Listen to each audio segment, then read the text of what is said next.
What's good, everybody? Welcome to the show. I appreciate y'all for coming through this evening. We about to talk about Power Book 3, Raising Kanan, Episode 8. Can y'all believe we almost over with Season 1 of Raising Kanan? I mean, this shit went by fast, didn't it? I mean, dang, we almost done Episode 8. And in what we've seen in this episode, they have been consistent, in my opinion. Fire. This was a really good episode. Damn near one of the best this season. And, you know, I got a couple people here to break it down with me as always. I got my boy Brillo, the big review in the house. What's good, fam? What's good, Jay? Like, that episode was fire. Thanks for having me, Jay. Oh, anytime, man. Appreciate you for coming through. And then I got Paperboy #1 in the building. What's good, man? What's G with you, bro? Hey, what's up, Brillo? I'm glad you showed up, even though you on your grind, handling your business. Hey, you know I got to get mine, man. Hey, ain't nothing wrong with that, though, man. That's dedication on both ends. You handle. Oh yeah, you know I got to tap in with my fam. Come on now, bro. I appreciate it, man. I appreciate it, and you know we got a couple no call, no shows tonight. I'll let the audience figure out who it is that ain't here, but this is what we about to roll with now. I guess they didn't have nothing to complain about tonight, so we'll see how it go. I guess they don't, you know, got tired of making up stuff. Anyway, so Brillo, first reaction to this episode. What do you think? What stuck out the most to you? How do you feel about it? And what would you rate it? First reaction. First reaction, I got to rate it at least a 9, 8.5 to 9 range. This episode answered a lot of questions for us, a lot of important questions that I'm sure we're gonna get into during the show. And you know, the show is just progressing at a level to where it's really stepping up a notch this episode. I hope they carry that on to episodes 9 and 10. Okay, all right. Definitely. And that's a good point you made. It definitely did answer a lot of good questions. We're going to try to cover as many as those as possible. But that was fire. And they did it in a good way with a line here, a line there. But sometimes that's all what's needed to tie up those loose ends, you know. Yeah. So, Pape, what you think about this this episode? And what's your, you know, rating? What would you give it? I would give it a solid 9. You know what I mean? I would definitely give it a solid 9. I would, you know what I mean, for real, because of the pacing. I think it was one of the best episodes, if not the best episode so far. Just how everything came together. Like I said, the pacing wise, they didn't slack on any time. They didn't waste any time on anything. They used just enough on each scene so that you were engrossed in the scene. They answered the questions that they needed to answer, and then they moved on to the next one where they answered more stuff. So yeah, it was a very revealing episode. They got a lot of the stuff out of the way so that we can just get the action now, bro. Yeah. Explained a whole lot, you know. Yeah. So I definitely am glad they did. So let's kick it off with one of the first scenes in this episode. Which was very emotional in a way, and that's with Jukebox, and we see that she's a little distraught, and she's going through a hard time now that her, you know, boo is no longer with us, and so we see that she just like stuck emotionally. What do you think, Brillo, that was going through her mind at this moment before she went into this funeral? Well, she's just sad. She's wondering what happened. At this point, she don't know that Nicole dropped off the Mo Better Blue top. So she don't know right now. So she just in mourning. That's all she could think about is what happened. This is why you didn't meet me for the dance. Mm-hmm. Do you think that she knew she would get that kind of reaction when she went in there, or she just didn't give a damn? Oh, she definitely knew, but she had to be there. She had to. She knew she wasn't gonna be able to stay. That's why she just quickly said, "We out." And Kanan had to stay back and say, "You know, she loves your daughter." Right, Yeah, right. Yeah, like they really gave a damn. for Right. real. Yeah. So, Pape, about this and Jukebox or whatever, and what was you thinking about this? And then, were you surprised to see Kanan with her by her side in this moment? I was kind of surprised to see Kanan. I mean, she carried the whole scene for real, for real. She just, man, she was bomb. She killed it in this scene right there. You could tell she had some serious acting chops in this joint just by her facial expression alone when they did the Just pan on her blank. face and then her looking up just blank. Yeah, You know because what she I mean? really didn't have a lot of words this Nah, her face episode, said it but all. She didn't she have to say did. a lot. She did. Yeah, she For did. real, man. She killed it. She definitely killed it on this episode, man. Like just the opening, everything. You could just tell what she was going through. She was sad. You could tell she was sad from being stood up, and then on top of that, why she was stood up, to find out why she was stood up. Like all that was written on her face, bro. It was just Mhm. crazy. She didn't have to say a word at all. Yeah, yeah, she Right. definitely played that off pretty good. Let me ask you this, Brillo, were you surprised or did you notice that while they were talking in the background, that the mom said that she had some type of congenital heart defect or something? I didn't catch that. I wonder, was that the lie that she told, or was that the truth? Because heart Yeah, crack does mess your heart up. That was that Mo Better. She had Mo Better yeah. syndrome. That's what that was. God, that Right. Mo Better That Butter. might have been the lie that she just told everybody. Yeah, I mean, Mhm. she did say at the end when they found Jukebox in the house, we'll get into that later, that she had to tell her family and people that she had to lie to them because she didn't want them to remember her daughter that way. But yeah, when they said that congenital stuff, I'm like, what? And so that threw me off a little bit. What you think about the father's reaction to Jukebox when he saw her there and tried to be cool with her and tell her, you know, you shouldn't be here? And what Kanan said, I know you said he talking about he had a love Jones, she had a love Jones or whatever. Do you think Pops really understood or feels better about that than Mom's, or he don't care or what? Yeah. No, for me, bro.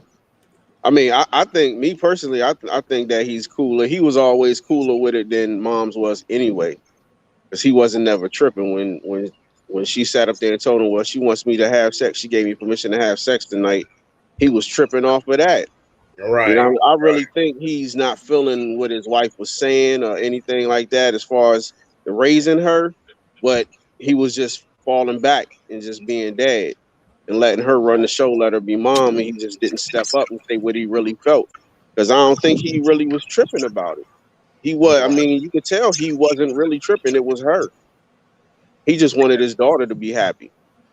He was Mhm. the cool one when she came in there and saw the video and all that stuff. He was the one that was joking around with him and all that. She was on something else, man.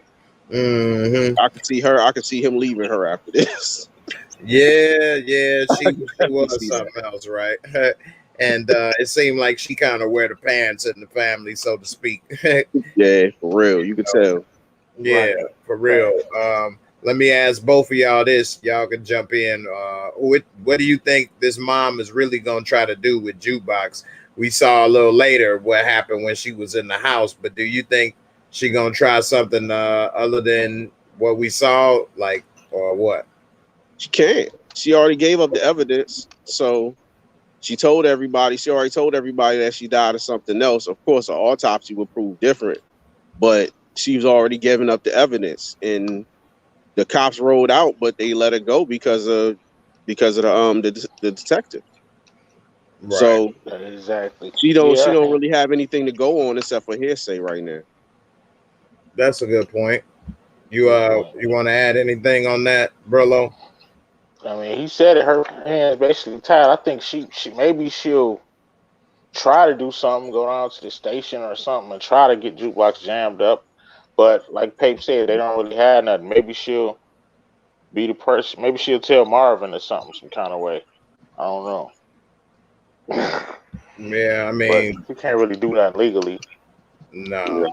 I mean, Jukebox may try to tell Marvin, but I'm talking about with the mom try to have her think arrested or press charges, or it's a done deal. Oh yeah, she definitely gonna try, but When she mess around, she go up to Marvin, she gonna fuck around. My bad. Sorry, man. She gonna mess around and get slapped. Period. She gonna mess around and get slapped. That's gonna be that. You gonna be telling me nothing about my daughter. I don't even know you. Yeah, I know, right? Get away from me. Do you think if Marvin did point. find out that Jukebox girlfriend died from them blue tops, what would his reaction be? I mean, right now, I think Marvin's. I think his mind has changed. I think his mind has changed a lot since what's really transpired later on in the episode. I don't want to get too ahead of myself. I don't think a lot of that stuff is really going to matter at this point, because he had a lot of revelations this episode. Yeah. A lot. You can tell, like, he's not going to be the same person anymore. Yeah, that's true. Brillo, what was you saying about that? Or he said it? No, yeah, he basically said it, Pape. All right, no problem. So, what do you all think is gonna happen now that we finally seen Raq get her hands dirty, and it was actually a pretty smooth setup? She aired I like that dirty laundry, and Juliana, set it up. Before we get to this, Young Slim said the blue top is not Marvin's fault. What do y'all think about that? It is Marvin's fault. I mean, it ain't all his fault. He does share in the blame, though. Slim, I mean, it's his fault because he set everything up. He could have just told Kane, just left it alone, and told, just like he said with Kanan before, I'm not messing with it. Leave it alone. He set up shop, and then Kanan came along for the ride. Of course, it was Kanan's idea, but he never had to initiate it in the first place. He didn't have to do any of that. He could have just told him, just like he said, let's leave it alone, and left it alone. But he wanted to jump out there. So yeah, if you want to be in the situation at the end of the day, right, like what you saying, Slim. If you want to be technical, it's not his fault because he didn't cook it. But really, like they saying, and I agree, he put that whole plan in motion. He allowed the you know what I'm saying, the gas station dope spot to be going on. That's he brought in the dudes that bought the dudes, cut, the dirty cut. So so it was about to happen no matter what. It just so happened Kanan cooked it, but if Kanan didn't cook it, Marvin or somebody else would have cooked it. They would have hit the streets and the same thing would have happened. The cook part wasn't the problem. It was the dirty, you know what I'm saying, dirty cut. So, it was about to be Marvin's fault no matter what. So anyway, I see a lot of people still saying it ain't Marvin's fault. Y'all don't really see how things go as in a way, Kanan couldn't do it by himself. That's why he went to his uncle in the first place. Exactly. So back to this Raq hitman right quick. Brillo, what do you think about seeing Raq actually pull the trigger instead of putting in the call? Last live stream, I asked the people, do they think she gonna pull the trigger or put in the call? Most people thought she gonna put in the call. Most of the ladies on the panel said they probably would prefer that. Now we see she did it herself, which ended up being a blessing in disguise for her. What you think about her doing this and being a partner with Juliana?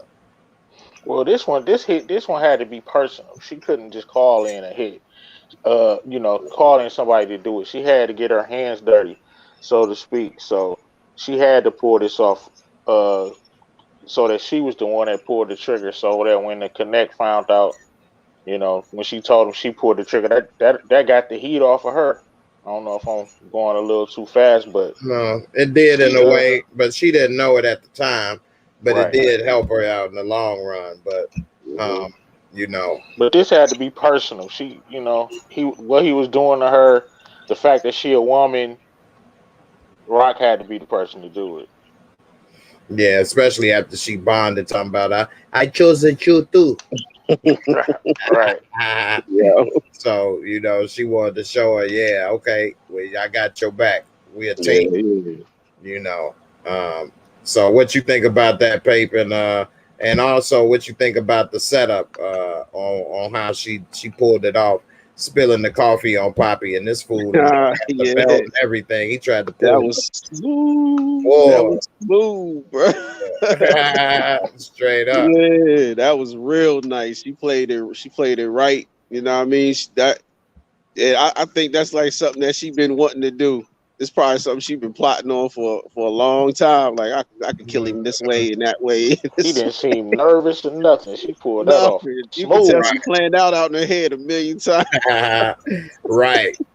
I thought it would have went down inside the store, but I guess it was better away from the store. That way they don't search the store and find the dope. Yeah, that was a nice little setup. Domestic violence, but it ain't even have to be that way. Turn into a robbery, man. That would have been, man. She would have got away either way, though. Yeah, either way. But that was easier because she don't have to really deal with the cops. She ain't got to worry about no real investigation, nothing like that. That was sweet. That was real sweet. Yeah.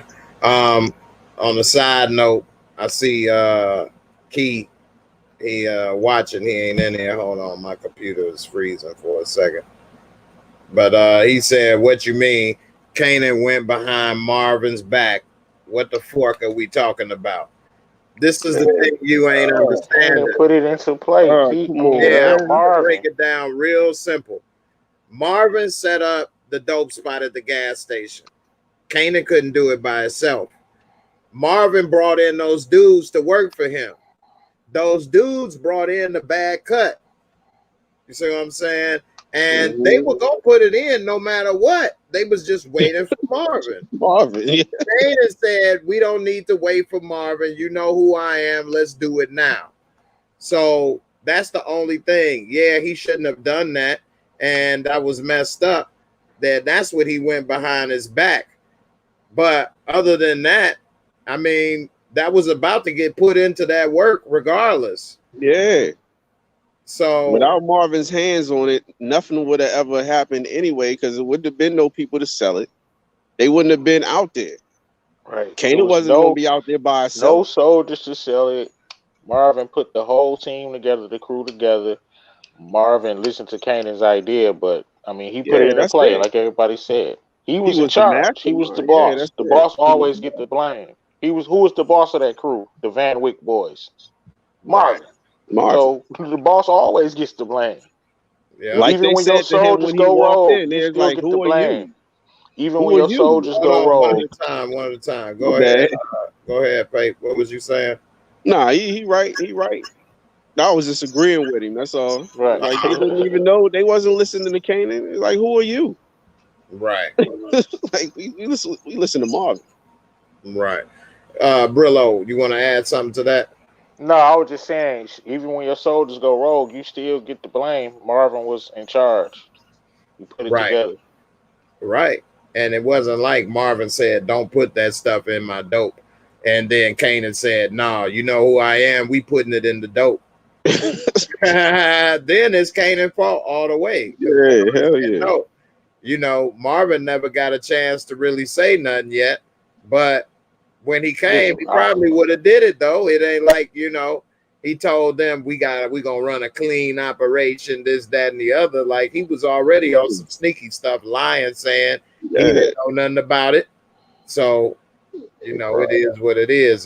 Birds Nation, appreciate you, man, for the super chat to the channel. Thank you, brother. Now you said technically it's Rock's fault for not having a steady plug. No, it's not.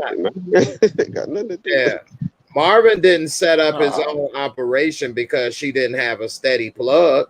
He set it up because he wanted to do his own thing. Right. He was tired of being a construction worker. Y'all cut me out. Marvin. Cut me out. Right. So that's the issue. It's not nothing to do with having a steady plug at all. It's got to do with, you know, him wanting to let his little nards drop. So that's what happened. And Slim saying it's not the cut, it's Kanan used too much. No, that's not what it is. You can't use the cut. Yeah, nobody said he used too much in none of the episodes. You got to go back and watch it. It's the cut, period. My man did say he used a little heavy on that Cindy Williams. He did say that. Okay. But I mean, you know, we don't know. Everybody want to blame Kanan. Kanan would not be there if he didn't if Marvin never set everything in motion, bro. Right, they're the OGs. They could have said no, like we said in the last live and videos or whatever. They could have said no. Sit down, good plan. So they didn't. Kanan does have some blame, but they all share the blame.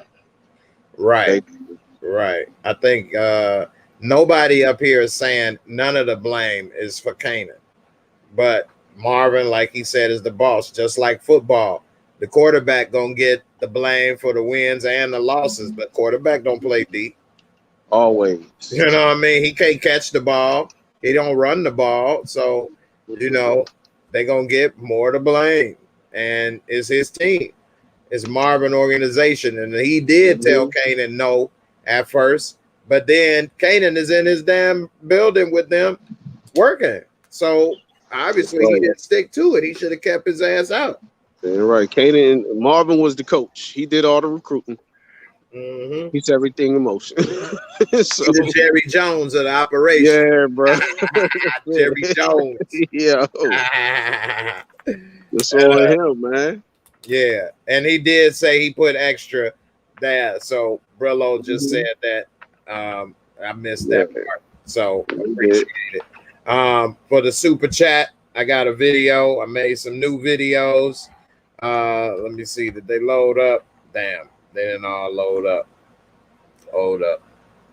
Anyway, I have to play another one. I got some more still that all didn't play. But hold on. Let's show this video, then we'll finish up with this topic right quick. This is for Birds Nation. I appreciate you, man, with the super chat. And let me see. I got this video. This is one of my favorite movies right here. Let's go ahead and see how this goes.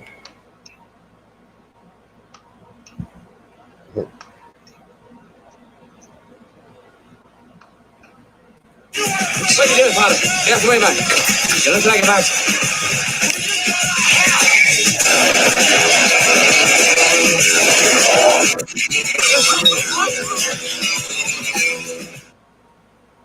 Gypsy.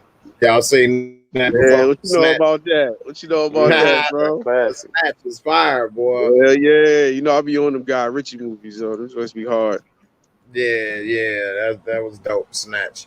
So yeah. All right. So as far as the setup, I think Raq did good by bonding with her, and now it's just a woman operation right there. Poppy, he had to go. He was too much of a liability. He wanted more money. He wanted, you know what I mean, to keep beating on her. That was eventually going to come back to bite them all. The police, somebody going to end up seeing something, investigate. Who knows what he may say in order to not go to jail or something. So we'll see. But and then we later see it might be just what she needed because they thought she might be trying to set them up. And it seemed like a lot of people was trying to play the setup game, you know, this episode. So it came out, you know, good for her. This is the last time I'm going to address this one more time, man. Why it's obvious with some people, man?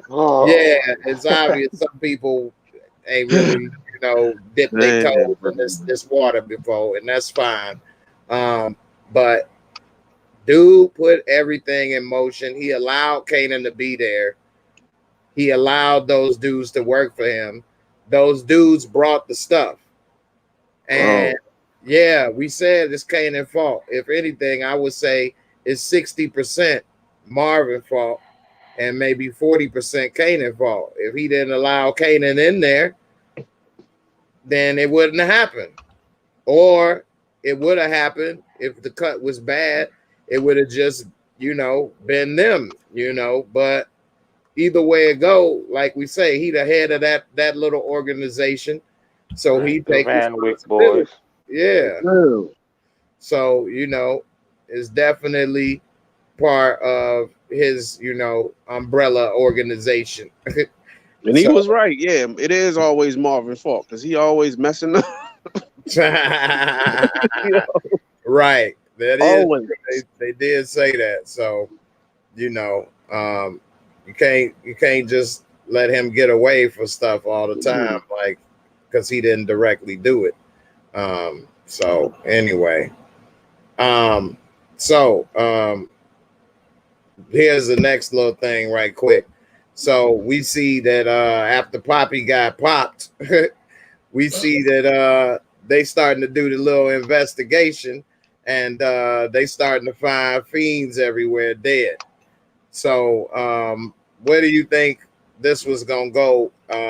If like he didn't want to investigate, he was telling his partner, hey, it ain't them because they've been around too long. Raq and Unique, they know that dead bodies bring cops.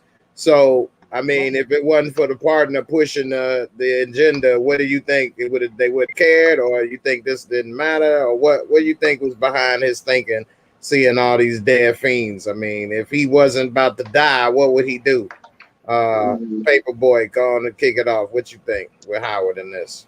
I think he made it evident he didn't care. They were crackheads. I mean, they got high, they died. That's on them. I mean, yeah, he did call it a victimless crime. Yes, a victimless crime. I mean, they not victims. They chose to do that. They know it could go either way. You know what I mean? That's like arresting somebody for playing Russian roulette. I mean, yeah.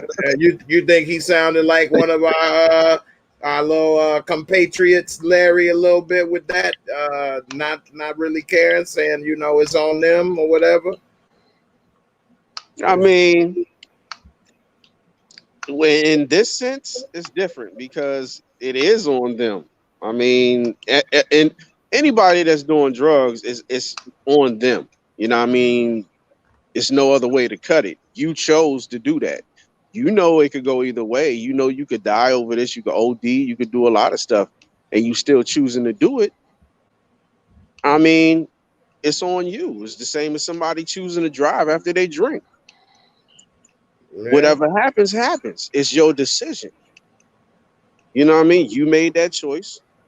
It didn't turn out good for you. You know what I mean? So I mean, what else is there really to say? It's on you. If you're a crackhead and something happens and you OD, it's nobody else's fault but yours. You taking a chance when you cop that. Right. Okay. Brillo, go ahead. What you think about that? Well, of course, Howard didn't care. He didn't care. I mean, he told her like it wasn't Raq or Unique, and he was correct. It wasn't Raq or Unique. Howard also said something that I thought was interesting. He said that I know to be true. He said all the fiends was gonna be searching for the blue tops because the bad shit is the good shit. Yeah, and he wasn't lying. You saw them in line. My man smoked the rock, watched this man die, called him selfish, and then killed himself. So that was definitely a choice. But Howard does not care. It would not have got pursued if he tried to throw his partner a bone and just didn't know who was really behind the blue tops. Talking about Kanan is only 15 years old.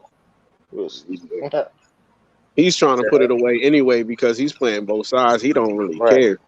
Exactly. He really don't. She's I mean, she brand new. She green. She trying to get a case under her belt. So he did not care about those things. He really don't. He really don't. Yeah, that was something right there. So we'll see. Now that his partner, I think she's starting to be on to him a little bit. Like she wondering why you don't want to go after Unique. I mean Raq or whatever. Then she see when the old boy said what was up with Kanan. Think she about to push the issue with him a little more, or is she gonna leave it alone? You think she gonna be a problem for Howard? I do. I mean, if worst case scenario, he gonna have to kill her. That's what it's gonna come down to. Because I mean, worst case scenario, he gonna have to kill her because she not gonna stop she done got a grasp of it. She already got it in her head that something going on, and he's trying, and he's trying to work his way into getting that marrow. Right. So he's not really worried about what she's talking about. He's like, I need to save it. I'm gonna do whatever I got to do to make sure I get it. And he's talking about his son and stuff, but just like, well, we see later. You know what I mean? It's like, is it really about him, or is it about you trying to get what you want? So you know what it's about. Right. you know, right. We know. That really is worst case scenario, though. You I really mean, think he'd kill her if it comes he down? would. I mean, if it come down Definitely, I to it, agree. he's dirty. He's playing both sides of the field, just like she said. You know what I mean? Which we already surmised in the last review about her age and all that other stuff. So if a lot of stuff come out, he's not going to be looking too good. And I don't think he wants to lose his position. He damn sure don't want to lose his life. I mean, that's flipped since the first episode, because before he really didn't care. He was like, okay, well, whatever. And he went right outside and sparked up a Marlboro. So, but but now Right. he think he might have a chance of living. So it's like things change. Things change a lot. Definitely would. Yeah, he can actually see some light at the end of the tunnel. And it's like, okay, well, you know what I mean? If all else fails and it come down to it, I don't put it past him killing her Right. to do what he got to do to make sure everything's good with him, and you know what I mean, getting to know Kanan and all that other stuff, and staying out of trouble on top of that, because I'm sure she got, just like Raq got something on her, Unique might have something on him Man, too. he don't give a damn about Kanan, man. You develop. Oh, I need to know him. I need to know him. Tell him about yeah, me. You want that marrow, man. You don't care nothing about that kid. he want that You a marrow, bro. slime ball. And yes, he will kill her if it come down to her finding out about Raq and Kanan Yeah, going down and him not getting the marrow. Oh, he will kill she her and make it look gone, like bro. Unique's crew did it or something, Yeah, man. for I'm real, trying. real quick, real I quick. definitely agree with that. He will kill her real quick if it come between him and that bone juice, Jay. Yeah, you feel me? They won't get that noni water. That's right, bro. Noni juice, yeah. So yeah, man.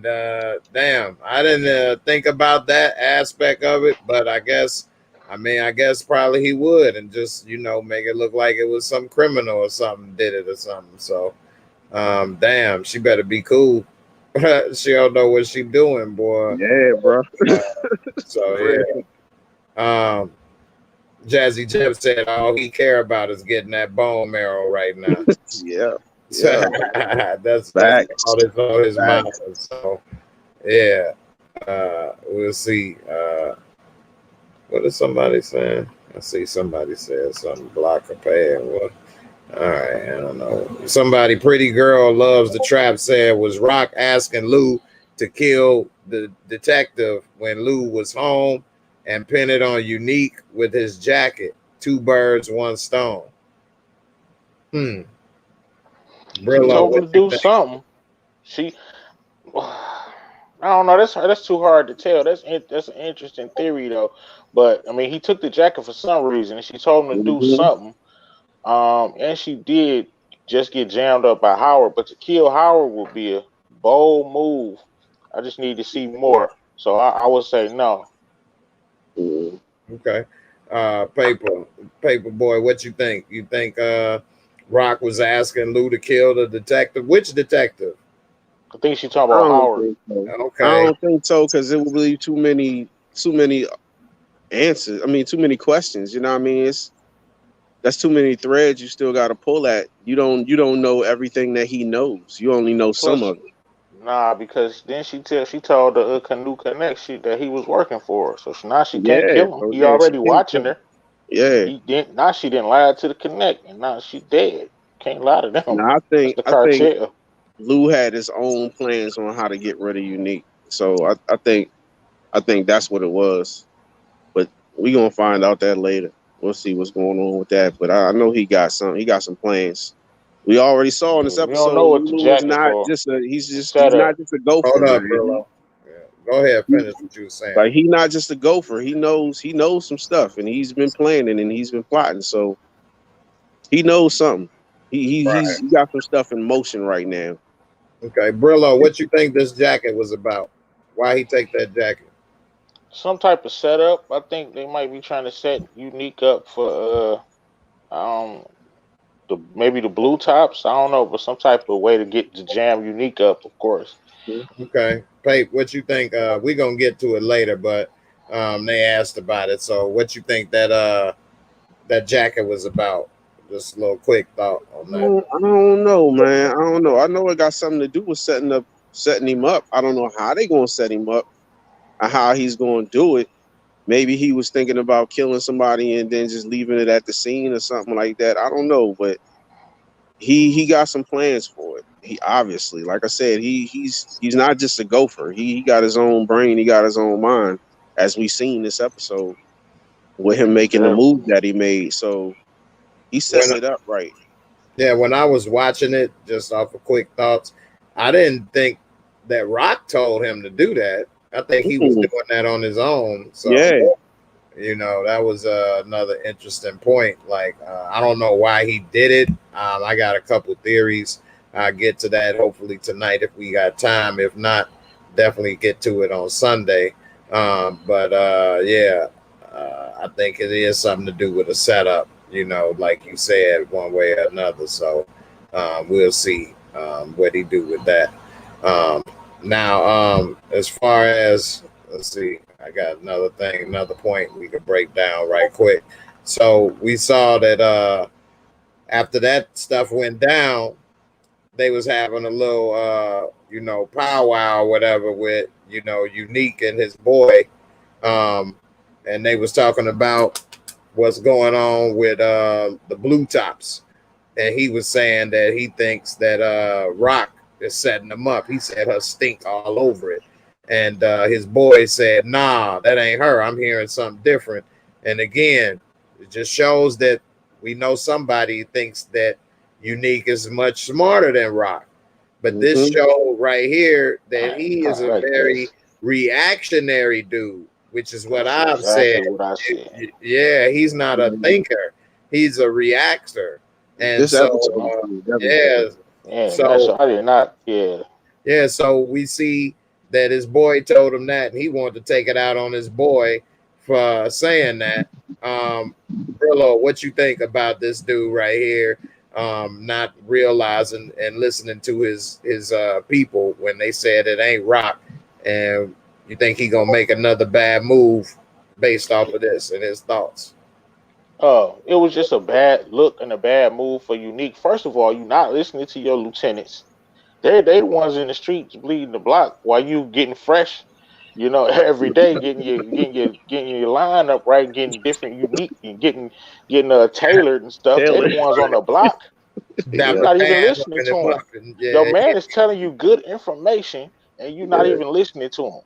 And then you getting all emotional, thinking that Raq's behind it when she's not. You tearing up the office and treating your crew crazy, acting crazy. They even Royale even looked at him. He gave him a look like, this dude, man.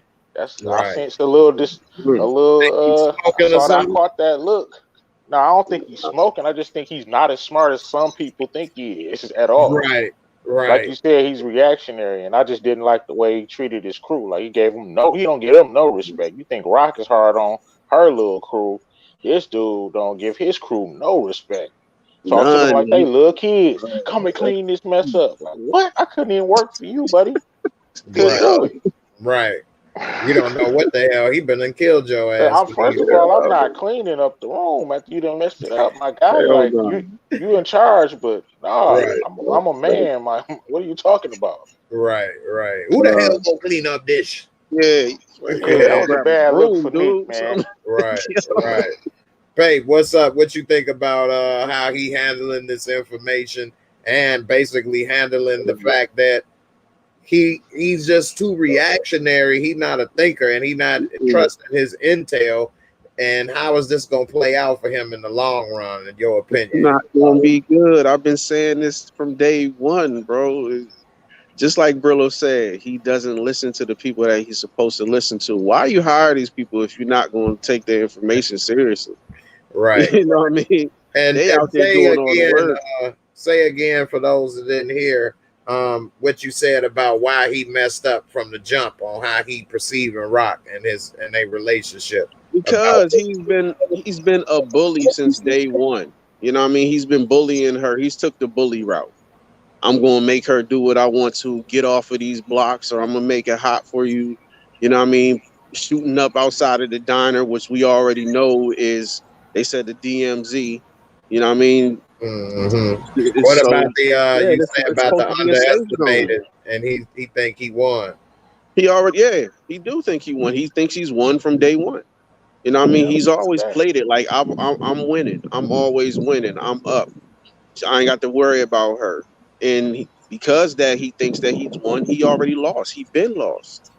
And he don't really realize it. He's just playing this bully role like everybody need to listen to me. And he's been doing this for the longest. He killed this man, cut off his ear, talking about I love you. Yeah, and all this other stuff. You know what I mean? He's been yelling at people, talking about anybody can get it. He's been unreasonable the whole time. The whole time he's been doing this to his own people. And nobody pays attention to that. Oh, Unique is smart, and he's not. He's not. Hold on, Brillo. He's a bully. Yeah. He's using his boss tactics. I'm the boss. Everybody needs to do what I say, and that's it. Just because I'm the boss, I'm smarter than everybody. No, you're not, dude. Truth be told, not. You're only the boss because of your brother. Right. And she is equal right now in the sense they both run their own organization. They both got money. They both got crews. Like you try to treat her like she under you, like your dude and shit. Like and the only reason you winning is because you a dude. Just like I've been saying. Yeah. Brillo, go on and get in there. What you want to add to? Hey, I'm gonna tap in with y'all in a minute. My joint about to go dead. I'm about to hit my charge button and hit y'all real quick. All right, appreciate you. All right, Pat. No problem, be smooth, man. Yep. Thanks for having me, bro. Hey, and I see you got the mask on, man. That's smart. Always, man. You know, you already know where I work, so that's mandatory, bro. You got to do this. Definitely. Even if it wasn't, I would still do it. You know how? Come on, man. We already talked about this. Right. Just to showing other people out here in the comments, you know, better safe than sorry. You know, always. I hope people are actually taking heed to that for real, bro. Right. All right, man. Take it easy. Yeah. You too. Thanks for having me, Jay. All right, bro. Yeah. All right. My God. All right. We got Austin Adegor said Warrell might take Neek out. What you think about that? I was just who's that? Austin. I almost want to agree with you. I think Raq could get somebody from his camp to flip because he don't treat them with respect. I don't know how he's paying them, but just by his couple scenes and his tirades, he's not treating his crew with respect. And I saw some of his crew members, you know, kind of give him a side eye after his tantrums, you know, his 2-year-old tantrums. Throwing shit on the floor like like he just got not conducting yourself like a boss at all. I mean, he too reactionary. That's the type of stuff you do when things don't go your way. You pouting, you want to throw stuff on the floor, yell. That's not how you act, you know what I mean, when you trying to make moves and counter moves, you know. And it then makes your people not want to come and tell you stuff because you may go off on them and who knows what you may do, which then limits your intel. You know, you want to get all that information you can so that you can make the right moves in these streets, you know. Right. Facts. If you're the leader of the team, man, you want to exude confidence to your team. You want to make it like you got everything under control. Like, get me the ball. I'm gonna get us there. He's showing he's shaking in his boots. Yeah, that's true. That is true. So we'll see how it all play out. I think that he making a big mistake for like I agree with Pate was saying about how he's basically underestimating her. Like one thing I learned from my time, you know, in that life for a little bit, you don't never underestimate what the next man is doing or will do. You know, they in the same game as you. You know, they got the same things at risk. You never know what they could be thinking, what they do. So you always stay on your toes. You always gotta, keep your head on the swivel. And one of the worst parts about living in that life is you never get to take a break. You got to be worried about the cops. You got to be worried about people might rob you. Yeah, you got to worry about people that may be around you, next to you, may be jealous, want to take something. They know you the best. They know your schedule. They be the main ones that been robbed. And Jay, that's forever. Exactly. That's forever for some people. You never can stop looking behind your back. Exactly. If you know you done did some real dirt and got your hands dirty in these streets, I wouldn't advise you ever thinking that you are safe. Exactly. You better always be on point. That's real. Yeah. And so for him to kind of underestimate her, like she in the same game as you, she doing the same things you do. So she's liable to do and make the same moves you make. So you need to stop saying or acting as if you ain't worried about it, because you never know what she may do. So you got to be careful with that. So anyway, shout out to Dale.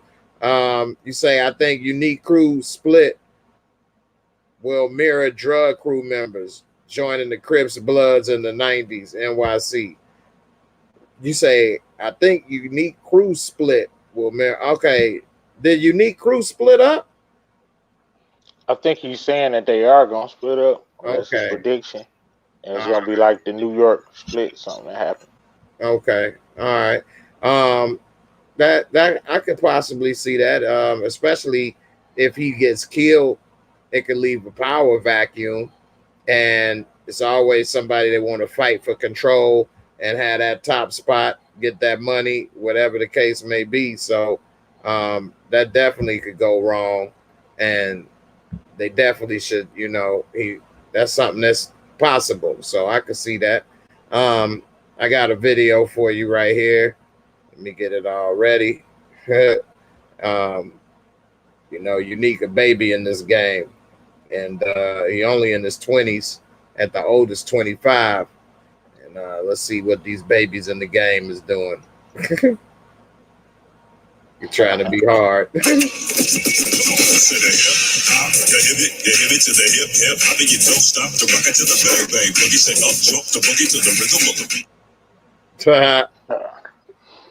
Baby gangster. That was a good one. Yeah. Young Slim he's saying he think Howard gonna kill his partner to protect Kanan or Raq. Well, that's what we said earlier as a possibility. Yeah. I didn't think that might be it, but it's a good possibility. Yeah. Look who we got in the comments over here. Lawrence Greer. I guess come up, Big L. He got scared of coming on the show. He want to get in the comments. It's all good. He said, if they kill Unique, wouldn't that be bad for the show? Why are you? I don't think so. Y'all done hurt Big L feelings in the comments, man. Made the man scared to come up, man. He a teddy bear, man. Y'all done hurt the teddy bear. All right, I'm glad you like the clip, Miss Karen. I'm glad you all enjoyed that one. What's up, Karen? Hey. Let me see what's going on with this damn plug right here. All right. So, anyway, moving along. So we see that all of that happened with him. Now we see another thing that was pretty interesting to me is, of course, Raq. She done made, to see what happened with old girl after she snitched Juliana, and we see that she a good ass actress, and I ain't talking about on the show, but definitely in person, because she didn't try to play the role as if she was hurt that Poppy is dead. He say he ain't at home. Okay, that sound good. You got lines like Unique. Nah, I'm just messing with you, man. Anyway, he said you a teddy monster. Anyway, so I think that they may end up being a good team, man, in the future. Do you think that the show should explore or elaborate on a partnership with the two women, trying to run this and have this little, you know, type of bond, or you think that's doing too much and not realistic, or what? I actually think that's very realistic. I mean, if Joaquin, I believe that's his name, yeah, Joaquin want to, he could have Juanito. Raq, he he could have Raq, getting her supply from her. That would distance himself, and that would put money in her pocket. She's gonna need more money. I mean, she's already in the game. Basically, she introduced Raq to him, so that could be a thing. I mean, she's basically the connect. I Yeah. mean, or she could be. Yeah. I mean, that'll I be can see interesting. that happening. Yeah. We'll see how it go. I think that would be along the themes of what we see on TV nowadays, with, you know, more women in control and stuff. So I don't know if that would have happened back then, but they at the top of the food chain. So we'll see what happens with them at the top. It could be possible. I do like that she was happy Raq ended up, you know, taking out Poppy, and She she did ain't a had great no. job acting too. She Acting did. like she was sad when she got in Right. that car. She looked very believable. Right. She even gave a little look at Raq and kind of like stops crying. So we'll see what happened with that. Slim say no way, but we'll see what's up. So hey, Suburbia Jones, hey, I'm glad somebody tried to tell him. I try to tell him these things, but he don't listen to me. But Facts. she said you make the show more interesting, and you got to embrace being the villain, man. Bringing your point of view. Don't be scared. Don't be scared. Yeah, you're not supposed to think like everybody else. Yeah, like I Whatever you told you. believe, just say it. Right. What I say, when you think like the fans, you be sitting with the fans. Where you at? In the comment section, like the rest of the fans. So you can't think like the fans. You gotta, you know what I'm saying, do you. That's what got you here. You know, that's an old saying from sports. You listen to the fans, you're gonna be sitting with the fans. You gotta coach and do your moves how you want to do it. You can't do it according to what the fans want a Monday morning quarterback you. You know, so you got to do what you got to do. So anyway, so we see that little thing right there with them. It may be ladies' night pretty soon. We'll see how long it lasts. I think it'll last pretty good as long as nobody finds them out and know they working together. Now this right here, boy, this brother right here can't hold water. He I hold know water where you like a wet going. paper bag, boy. Oh, I said he was gonna rap, man. Yeah, we did. We said he was a liability, and I had even said he snitched on Kanan, and I asked everybody, was that snitching? But we see if he snitched that fast on Kanan to Marvin, he gonna snitch to any damn body, dude. Is Oh, snitch. and he dead, man. Detective Hell Holly yeah. gave his name. She gave Raq his name. Marvin about to take this boy off the map. He snitched so quick they ain't even really had they ain't even had to press him. He Not said, at all. oh.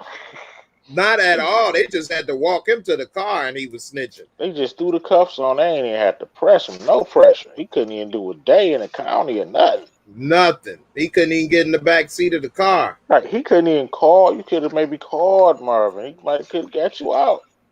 Call somebody. Like, That they dude really was didn't so even have pathetic. nothing. You could have They just really called didn't their even bluff. have nothing. It wouldn't Yep. even came to that, Jay. Call Yep. their bluff. Like, what are you doing? Yeah. I knew he was gonna rap. That was not a surprise. Yeah. So how long you think he gonna live when Marvin find out about this? I mean, his days is numbered, boy. He might get it early in the episode, just like Poppy did. I was so stunned when that was like the first beginning of the episode. He might get it early in the episode, but Lil Rob is done. Yeah, man. That was pathetic, man. And then he had the nerve to try to say, you know, fuck you after after he let him go. Like, Right, dude, try to shut be your tough. ass up. Howard looking at him like, he knew what he was doing when he gave Rock his name, boy off the map. Hey, Right. that takes. I don't think that might take They ain't got nothing on Kanan now. If he off the map, cause he the only person said Kanan did something right. Yeah. Yep. Yep. So yeah, that was real quick that happened. And you know, this dude, man, I mean, he was real pathetic, man. And I mean, I'm surprised Marvin didn't get a little mad at him for I mean, I guess he was supposed to tell Marvin that what happened, but Right. damn. It still was his fault. Marvin should have socked him or something. Yeah, it definitely was his problem, man, because this dude right here, man, I mean, for one, why you let a 15-year-old scare you into, you know, saying that and doing That's that? crazy. Yeah, that was Yeah. real pathetic. And so what you think now that the heat is really getting on and his partner heard that it was Kanan and he trying to cover for it, somebody he gonna go on it on his own. You think that her days is getting numbered or what? She getting a little too nosy. So if they take out Rob, they're not gonna really have nothing on Kanan. Like, I think that I don't know. She definitely is getting a little too close because she was all up on it. Oh, Kanan Stark, let's go pick up Kanan. He like, oh, hold on, we can't pick up that one. Oh, slow your roll a little bit. Yeah, That's my boy. damn right. That boy got my juice straight Right, up. we can't pick that one up. So hey, look, to come down between her messing up his chances of getting the bone marrow and Kanan has to be on the streets for him to get that, then he's gonna find a way to kill her. Maybe that's how they get rid of Unique. Say Unique screw up to plant the jacket on her.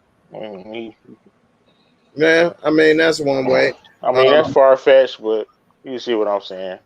yeah, I mean he gotta go. Well, she gotta go if it come down to it. Yeah. So Over. it's plausible. Right, right. So we'll see what happened. So yeah, let me pull up this next one. Yeah, but dude, he ain't worth a damn snitching. And I think that Kanan, they couldn't even hold. They should have just came and told Raq right away, because like they said earlier in the episode, she found out everything, you know. Right. And sure enough, Yeah, she found out real quick on their ass. That should let him know that what the hell they doing, they ain't good at it, because everything, all his secrets, he didn't got caught up real quick. And so quick. yeah, they can't hold water either. I mean, they suck. He tried to hide and do stuff like a kid, like a teenager. Right. And how did Rock find out? She kept her ear to the streets and listened to people Yeah, and who was Howard trying to did help come her. tell her though. Right. Yeah, Exactly. but yeah, she plugged in more ways than they realize. They don't even know between Kanan and Marvin that she be talking to Howard. So, you know, they trying to hide stuff and do stuff. It seemed that a lot of people is underestimating her, maybe because she a woman or for whatever reason, and they don't understand, you know, what she got going on and her abilities, and they keep coming back to bite them. I'm gonna have to give Raq a little credit with that, and we even see that it's about to help her ass again, because Symphony was in the damn club and overheard Uh-huh. what was happening, and that's That gonna scene end was up so helping funny, her. man. Yeah, that's gonna end up helping her ass again. So we'll see what's up with that.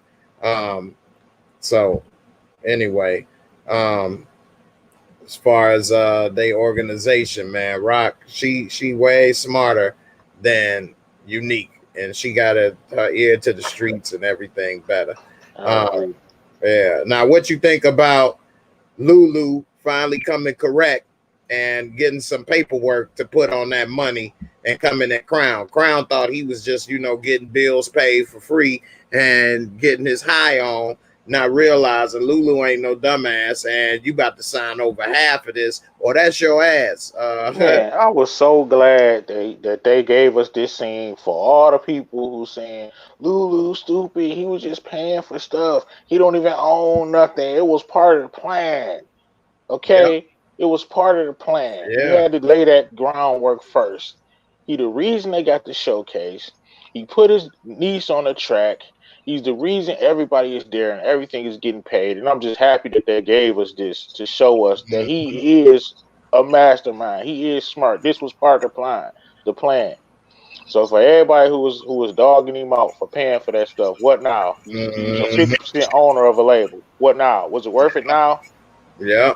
And I had said that I tried to tell people that, you know, he was gonna make his money back, and that was smart, because we know who was talking about how the music industry and how this don't work and that's stupid and it's dumb and don't make sense. I'm like, you know, this is like he pulling the Suge Knight right here. You know, he about to get his money. They can wash so much. You know how much money they can wash so much money through this music business, saying that something they could say famous album went double platinum. I mean, Well, you know what I mean, or not? Probably not that much, but you know what I'm saying. They can watch the money. They just can't do it with numbers. Record sales. They could do it with concert or whatever. Right, concert. They sold so many tickets or whatever. Right, exactly. Yeah, you got to back them record sales. So that was a bad example. But the concerts, that's trackable. They can watch record sales. They can definitely watch the money there. Yeah, they could be saying they had concerts or promotions that they didn't even have, you know, all that kind of stuff. And then not only that, he can start making real money anyway, legitimately, and not even need that. He could get out the life. So exactly, it's the end game. Yeah, so I'm just happy they gave us this scene. Yeah, definitely. And that go back to what we said earlier about a lot of questions get answered, and a lot of, you know, loose ends got tied up in this episode. This was a very good episode. Some people may not have got it, but they tied those loose ends up, like you said, with not much dialogue, just a line here and there. Yeah, that we needed to hear. Yeah, they tied up why Marvin ain't in charge no more, and they did all of this in like one scene, damn near. One scene, and I'm about to go to this scene now. Is that they tied up with Marvin not being in charge. They tied up D-Wiz. They tied up, you know, what happened with how she found out about the drugs and everything. And it's when Raq came home. And they tied up the story with Howard and her, how he got her when she was 16. Tied that up. Yeah. So that was the scene before, but they real close together. Yeah. So what you think about how they tied up all these loose ends and how she, you know, came to Kanan and let him know about she understand and know now what he up to, and Marvin, and that he used to be a smoker. Right quick, let me give a shout out to the 160 people watching right now. I appreciate y'all. That like button. Yeah, not only hit that like, make sure y'all subscribe. I appreciate y'all. I hope y'all are having a good time. Go ahead, tell me what you think about how they tied all this up together. I'm just gonna say it was good writing. Good writing. I mean, like you said, seamlessly how they tied it in. I don't know if I would have told them about D-Wiz, but she did. She put all her cards on the table. I think it's just to let Kanan know that she is like she's not like he don't know everything, basically. You think you know everything, you think you're ready for this game, but you don't know. Now she asked him, now whose fault do you think it is that D-Wiz is dead? And he shared some of that blame, so he gave her that look, but he's kind of gonna have animosity towards her now, so maybe she should have held on to that. But the scene was flawless. They also told us about Marvin, the reason why he got locked up. Dude was so high he tried to sell a cop a 25. Like, come on, man. Tried to sell a cop a quarter. Like, I didn't expect that as well. I didn't expect that.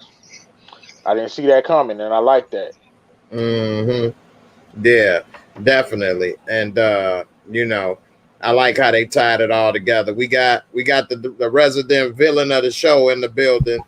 Big L in the building. Big L, what's good? What's up?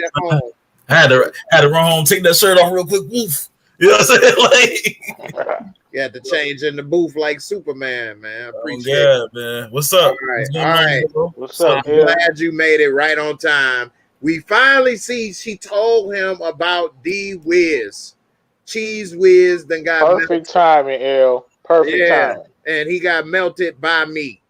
You think you want to blame and this also addressed what we talked about 2 episodes ago about who's the worst parent, her, Tasha, and told him the truth. Monet. And we had one person on the show saying that it's her because she taught him this, that, and the other. He kind of said, it's your fault for teaching me this, that, and the other. She had to smack fire out his head for coming at her like that. Hey, everybody watching live in Discord with me, I said, she about to smack him. Blow! Hey, I saw that. Anyway, you know, what's up? What's up, El? What you think about what happened? What is? I think I mean the fact that she told him and we know, but at the same time, the question still remains: why? If this is going to happen, why did they show Jukebox staring down the car that D-Wiz got in with Lulu? I don't understand that. But anyway, it's over. It don't matter no more. He knows. I also want to figure out, like, you know, I don't think they're going to be the same. Kanan and her are not going to be the same up here. You know what I'm saying? It's not going to be the same kind of thing, same kind of love. Like, and then he went there and Davina's gone. Like, I feel bad for these kids, bro. Him and Jukebox, I feel bad for these kids, bro. When they were sitting on that porch, I was like, they life was negative as hell, dog. I feel bad for them kids, bro. But I don't think, I mean, he knows, but that's not gonna be the end of the iceberg. This is just beginning. Like how he looked at her and ran out. Like I think he ran out before he was probably about to do something crazy. That's why he ran, because like, you know, when you get mad and you like talking to your girl, you punch the wall. You don't want to hit her, so you hit the wall. You understand what I'm saying? Oh, mad. There you go. You know what I'm saying? Like, you know what I'm saying? Like that's why I really think he know, but it ain't over. I get what you're saying, but I don't think that's why he ran. I think he ran because he a kid. And he ran like, He probably went to go cry. Right. I think he probably went to go cry. So. Y'all say that, but he didn't cry at all in none of them scenes. Not there, but we didn't see what he did when he ran off, though. Yeah. He cleared them tears up quick then, because I ain't see no crime. That man even like, yeah, they making these there, but it's Marvin, Lulu, and Rock's fault for making these monsters that Juke and Kanan is, bro. It's deep. This shit crazy. They're bro. We're seeing why. But that's why she said, because he told her, it's your fault. You want to blame somebody for what I did, blame yourself. That's why she smacked him and said, you talking about blame me. Well, what happened with D-Wiz? Whose fault is that? You and him did what you did on your own. You and him, you the reason he got killed. So is it him? Is it you that's the reason he dead, or me? Because they was going to kill you. You want to say blame somebody, blame yourself for that then, if that's the case. Fact. So is she right? It is his fault. She didn't even put the hit out on Buck 20. It is his fault. But at the same time, it don't matter what we think. We don't know what the writers got planned for Kanan, and we know Kanan is crazy and he loved D-Wiz, so we don't know what. It don't matter what we think on this panel. We gotta wait and see what's gonna happen. Let me ask you this, since you wasn't here in the beginning. What did you rate this episode? What did you think of this episode? Give it an 8.5. Okay. Ooh, you're moving on up like the Jeffersons. Yeah, well, the only reason why it's not a 9 because the way Marvin, I don't want to leap, Jay, but the way Marvin missed the shots in that car, the machine gun point blank in the car, it was like, whoa, this man must be James Bond, Tom Cruise in Mission Impossible. He was driving, the bullets was going right past his fucking high top fade. I'm like, that's TV, man. Come on, man. How many shots we gonna miss in the show? But you had to know they couldn't shoot. They couldn't shoot Marvin up, and at that they time, ain't gonna take them both out in the same moment. So they should have changed the scene when he come in there and laying dudes out and then go save his brother instead of like, why they had to show a whole scene of them 2 different niggas shooting at the same car with an automatic pistol and a fucking machine gun. Because without seeing it. Or bring Marvin pulling up as they leave or something. Yeah. You know, but we'll see. Yeah, they could have reworked that, but you know. Yeah, especially since Marvin wrecks $100,000 cars like it's nothing. Jay, Brillo, I don't know. Yeah, man. And bro, I got my ice house too, player. It's on my cheap bill. I got my ice house, player. I'm ready. No more Big Bear. No, no code 45. No. Now you saying you felt bad for Kanan and Jukebox. You was always talking about how you don't care about none of the people. You starting to care about these characters now? Yeah, because it's because of the simple fact that I know y'all say Jukebox boost, bro, but at the same time, that's just stealing. Like, we all stole something in our life, man. Don't make us like insane in the membrane. Do it. It just make us trying to come up. You see that lollipop, you take it. You want to sucker, you a kid. Or you see that game your mama can afford, you gonna take it. You 13, 14. Now, if you're a grown man still, and that's a different story. Unless it's for your family, they starving, then I'm doing robbing all day. But at the same time, like, you know what I'm saying? She was not there. That girl in Power Book 1 didn't even smile, bro. Like, she was like a mini Satan. Like, and Kanan, you already know he killing his son, and so that's what I'm saying. I felt bad for them on that porch, man. For real. Yeah. Please block these people that's using these damn weird names. This troll. They called me Shrek again. I'm like, you know what? I'm gonna teach that. I see a couple moderators in the comments. Please block these dudes. These are some weirdos, man. I know it's probably the same loser. They barely can do anything with their life. So this is crazy. Support. I just got here. They've been in there. I've been watching it when I was in the car. They've been there. Right. Yeah. So yeah, you don't have to say you blocking. Just do it. I don't want nobody start saying nothing to you or anybody. Y'all don't gotta say it. But some of these people are straight weirdos, which is obvious. Why are you making all these extra YouTube channel accounts and Google accounts just to do, like, get a life for real? Anyway. Yeah, it's weird, man. Very weird. I mean, it's obvious they don't have a job or a life, or they had. It's actually sad. So, yeah, it's very sad, very pathetic. Anyway, moving along. What's up with Lulu and he going to get unique jacket? Brillo, we talked about this a little earlier. What you think about this little scheme right here? What you think was the plan with him doing this? First, I was hyped because I'm thinking he about to get unique, and I immediately started thinking about L. Like, I can't wait till they work. I thought he was gonna like plant a bomb in his car or something on some, Mission Impossible type stuff. But when he grabbed the jacket, I'm like, I thought he was gonna throw a little bomb in there on some Scarface type stuff. Yeah, but I mean, they used to use car bombs. That was a weapon back then, But when he grabbed the jacket, I'm like, what? I don't know what he's gonna do with that jacket. They're gonna use it some kind of way to set Unique up, but I don't know for sure. But I definitely thought he was about to bomb the car. I was a little disappointed when he just grabbed the jacket, and that jacket is trash too. Man, I don't like it. I don't like it. Hell.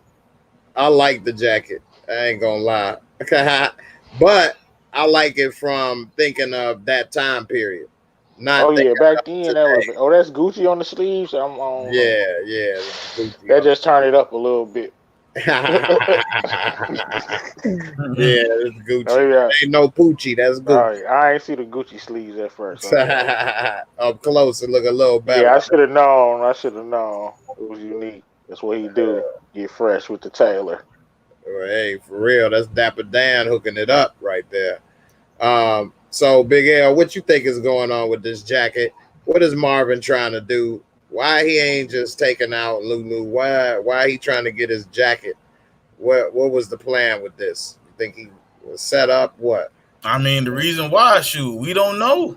I mean, I can't even make a comment or make some kind of crazy theory about this. I have no idea why they put this scene in there. It's a reason why, but at the same time, he was following them, so it could be a plot. But let's hope Lulu will make it out of the hospital first. Even then the jacket get burnt up in the house.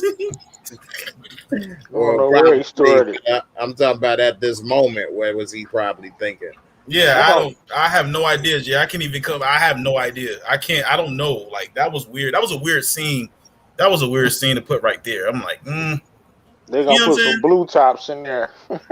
Yeah, I could see that right there. Yep, and I was telling my girl that. I mean, they should have put the blue tops in his jacket, then put the jacket back in his car. You know? And when he get pulled over by the cops and they search it, boom, now it makes sense.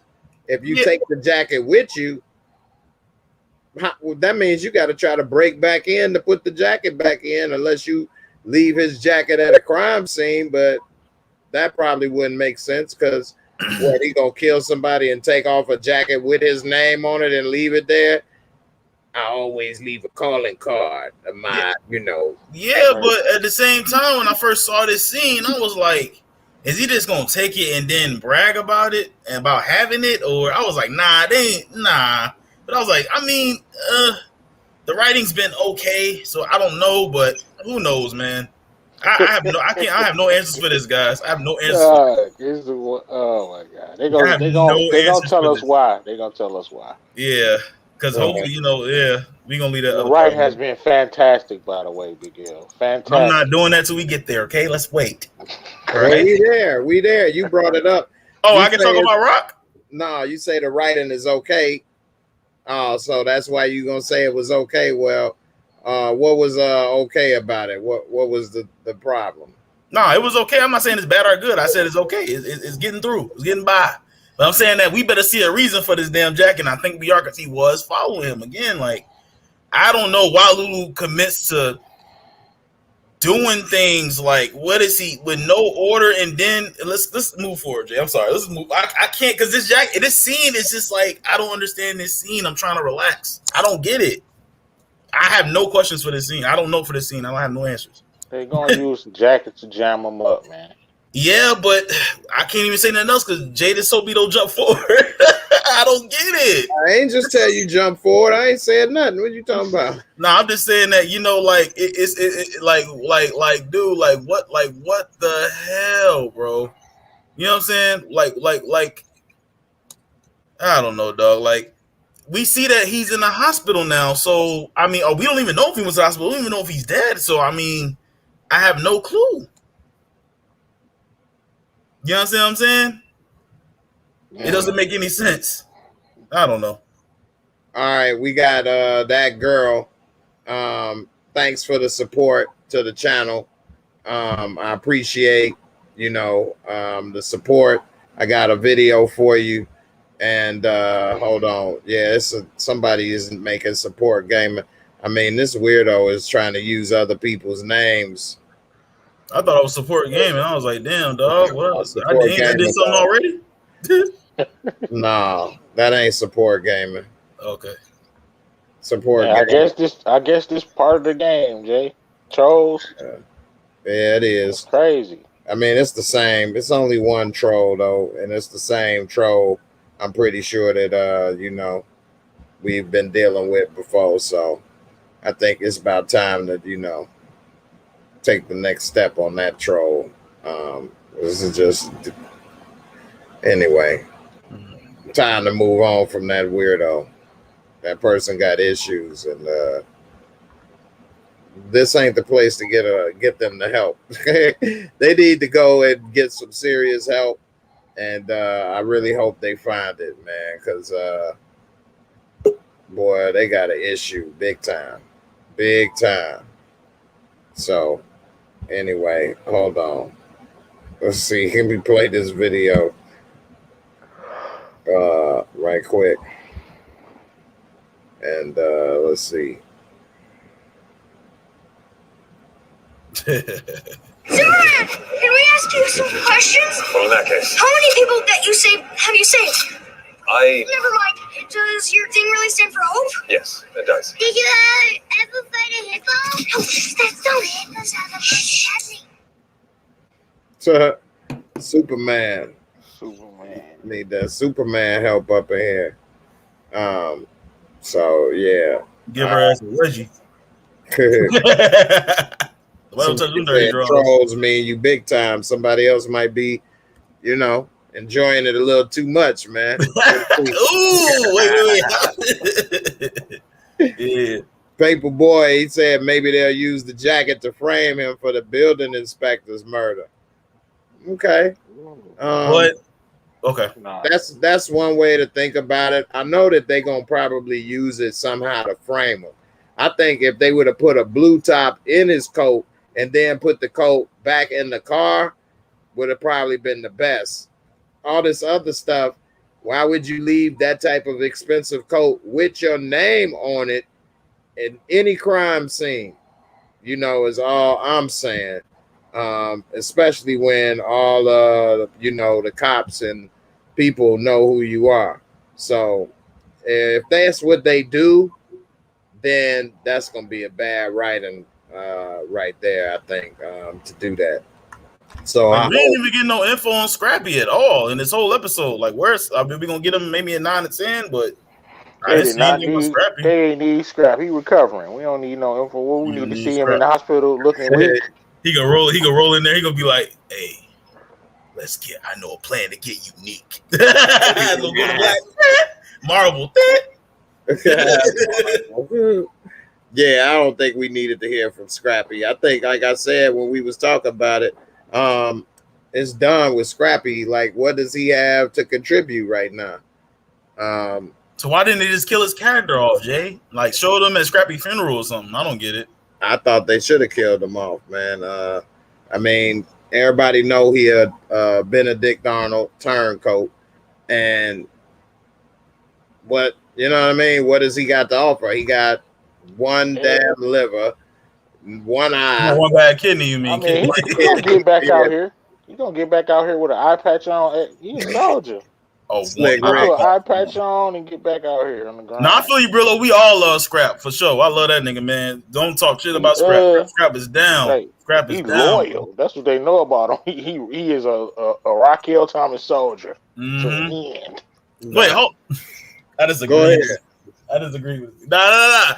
He just trapped me up a little bit. He's I was agreeing with him. He said he's a rock type of soldier. He's loyal. I was like, you know what? You know what? If you're gonna do that and put yourself in harm's way like that, he's loyal to rock. Yeah. Okay. Yeah. You don't he think said, so? I was Scrappy a turncoat. Young Slim, are you watching the show, man? He's a turncoat because that's what you call it, and them called him.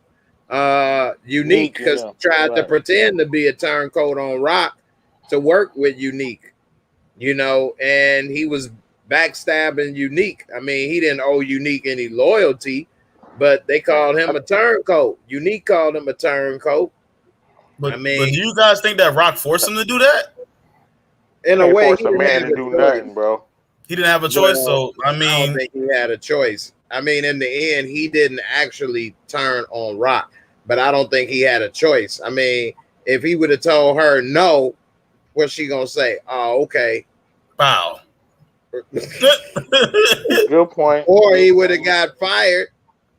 Got fired. Like it's like it's Walmart or something. Got fired.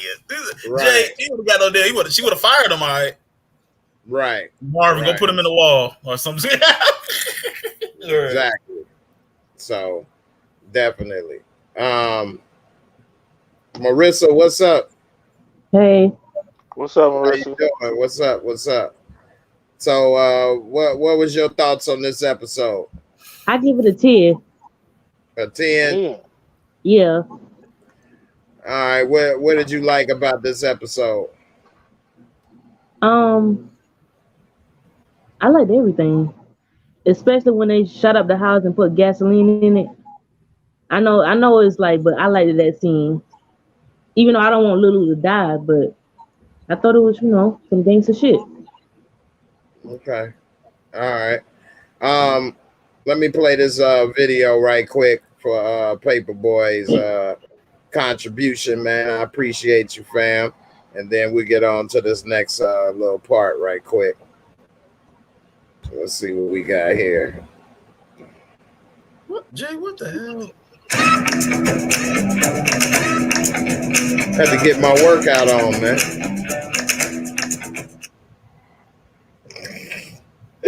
He said, "What the hell?"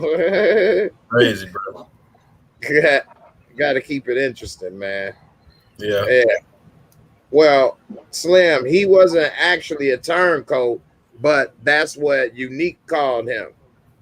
So that's why I was saying it like that. You know, he didn't turn on Raq, but they looked at him as, you know, being a turncoat. Now, speaking about turning on Raq, Marvin turned his back on Raq, and she turned into Hacksaw Jim Duggan on that ass. Do you think Marvin? What's up with Marvin with that? I'm surprised he didn't try to grab that out of her hand or do something back, but she ended up hitting him upside the back with a damn 2x4 and then saying, I don't want to see you no more. You basically out the organization. He was saying he gets stuff done. You need me. Is this going to come back to bite her? And was she right for smacking him with that 2x4? Basically, it was a stick up and his head. So yeah, we'll see what happens. Yeah. So, Marissa, well, I'm gonna let you kick it off. What do you think about what happened in this scene? It was crazy. She wasn't playing no games with Marvin. You know, she tried to take his head off. Okay, that's it. You think she made a mistake trying to tell him she done with him? He out the organization. Yeah, because if Lulu does die, she's gonna need Marvin. You know. Okay. All right, Big L, what's up, man? What you think about this scene? You just saw your girl Raq, your favorite character. She done got the wood out on his ass. What's up? I mean, she just thinking off emotion, man. You know what I'm saying? She almost got her son. I mean, he crossed the line, putting her son in danger and all that, almost getting them locked up. So, I mean, she acted like any other mother or father would. You know what I'm saying? I totally agree with it. But at the same time, I mean, of course, she didn't know what was going to happen to Lulu or whatever. But at the same time, like, you know, now it's like it's going to change. They're going to probably get back together. Wasn't that big of a deal. Just a mother protecting her cub. You know what I'm saying? That's all it is. You know, she was in the heat of the moment. And Raq is very emotional. She's a woman, you know, so. That's true. Wow. All right. Brillo, what's up? What you think about this scene and how she didn't crack them upside the head with the wood?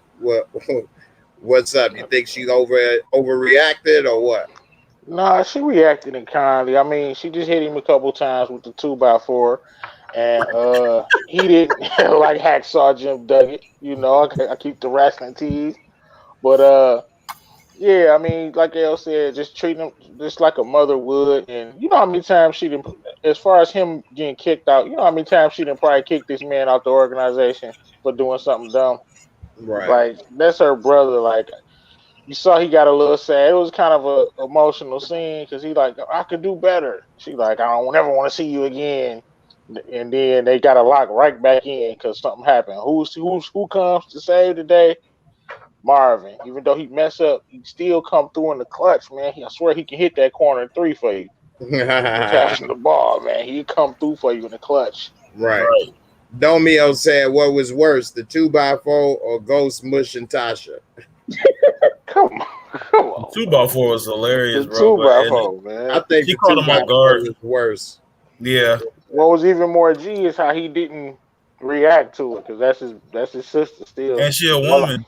Wasn't like he was gonna beat her up. Like, he like nah. But nah, he a real G. Like, come on. Yeah, he didn't try to beat her up or grab it or push her down or nothing. So that was good, at least. I mean, I guess she would have probably then pulled out a gun on his ass, maybe, or had him get shot. So who knows? He was scared. He already kind of said when he was talking with Kanan, I don't think she gonna shoot her own son, but she might shoot me.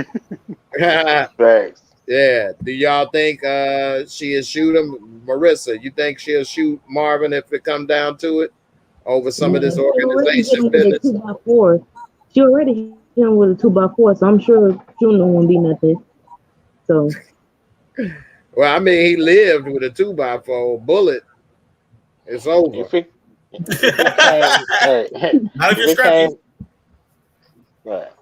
it came down to it, Jay, she wouldn't have no problem taking out any of her brothers or anybody for Kanan. Yep.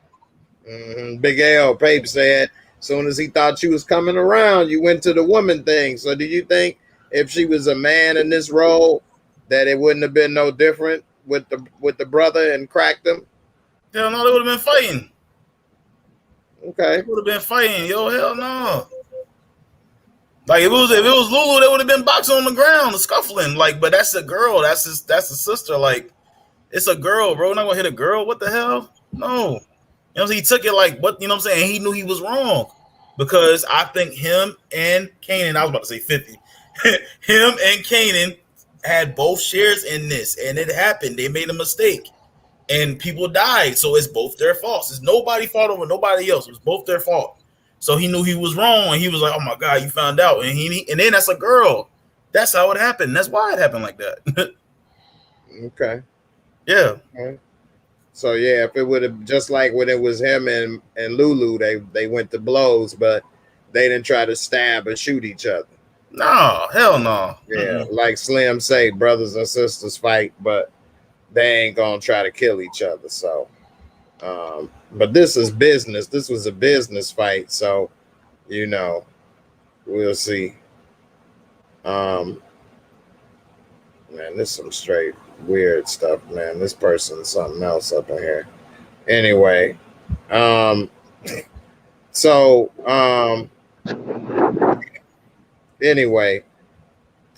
what do y'all think about what happened a little later with Jukebox and breaking into this house of her boo, but then like falling asleep up in there? And what the hell was going on, Big L? I'm gonna let you kick it off. Why she go in there and she falling asleep? And what is going on? She took it way too hard, or is this accurate, or what? Man, she more retarded than this troll, man. You know what I'm saying? Like, I don't understand why you in here. Like, okay, you got the tape, that scene, you sitting at the screen, you looking at it, and you crying, right? You know what I mean? How retarded can you be, bro?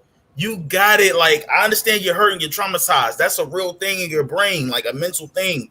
You know, I've been traumatized before, but I got through it gracefully. You know what I'm saying? So she's still sitting there. That was, you know, kind of like, I mean, I don't. Is this because she's a woman? I'm just asking. I mean, maybe she a little more emotional and she lost her love, or no, she really loved that girl, man. She loved that girl, bro, and it was traumatic. Like, she just was seeing her and was about to go to a dance with her, a ball, and then now she's dead. Like, that was like a 24-hour instant, right? Almost. I mean, the funeral had to be later on in the week, but that death was like, so, you know what I'm saying? Like, she just was traumatized. The show was trying to show us how traumatized she was, and she was going through something mentally, man. And she really loved, man. Love is real, man. People say love ain't real. I feel like love is real, bro. She was really in love with that girl. She loved that girl, man. Seriously. Right. All right, Marissa, what you think about her breaking in, falling asleep at the computer? What's up with her and all these emotions going on? I understand that she just goes for love of her life and everything, but that was stupid for her to break into the house, knowing the parents already don't care too much for her, and then falling asleep there. That's too much. Like, why would you fall asleep there? You know, she should have left. I mean, she had the tape, and she could have got some other things and got the hell out of there. Why she just didn't want to leave? I mean, I guess because she was, I don't know. I guess she felt like, you know, being in her room, helping her remember her, you know. So she really, really loved her, I guess. She can't get over it. You think this set her on the path to becoming the psychopath that we got to know in Original Power? You think this is it, or is she gonna start to not like drugs or want to be a cop, or this ain't it yet? I think that's one of the reasons, just one of them. Okay. Brillo, what's up, man? We already know she stayed in too long and then get the hell out of there. What's up with the pops, man? And they didn't know somebody broke in. They didn't know it was her. And then when it was, you look just like her.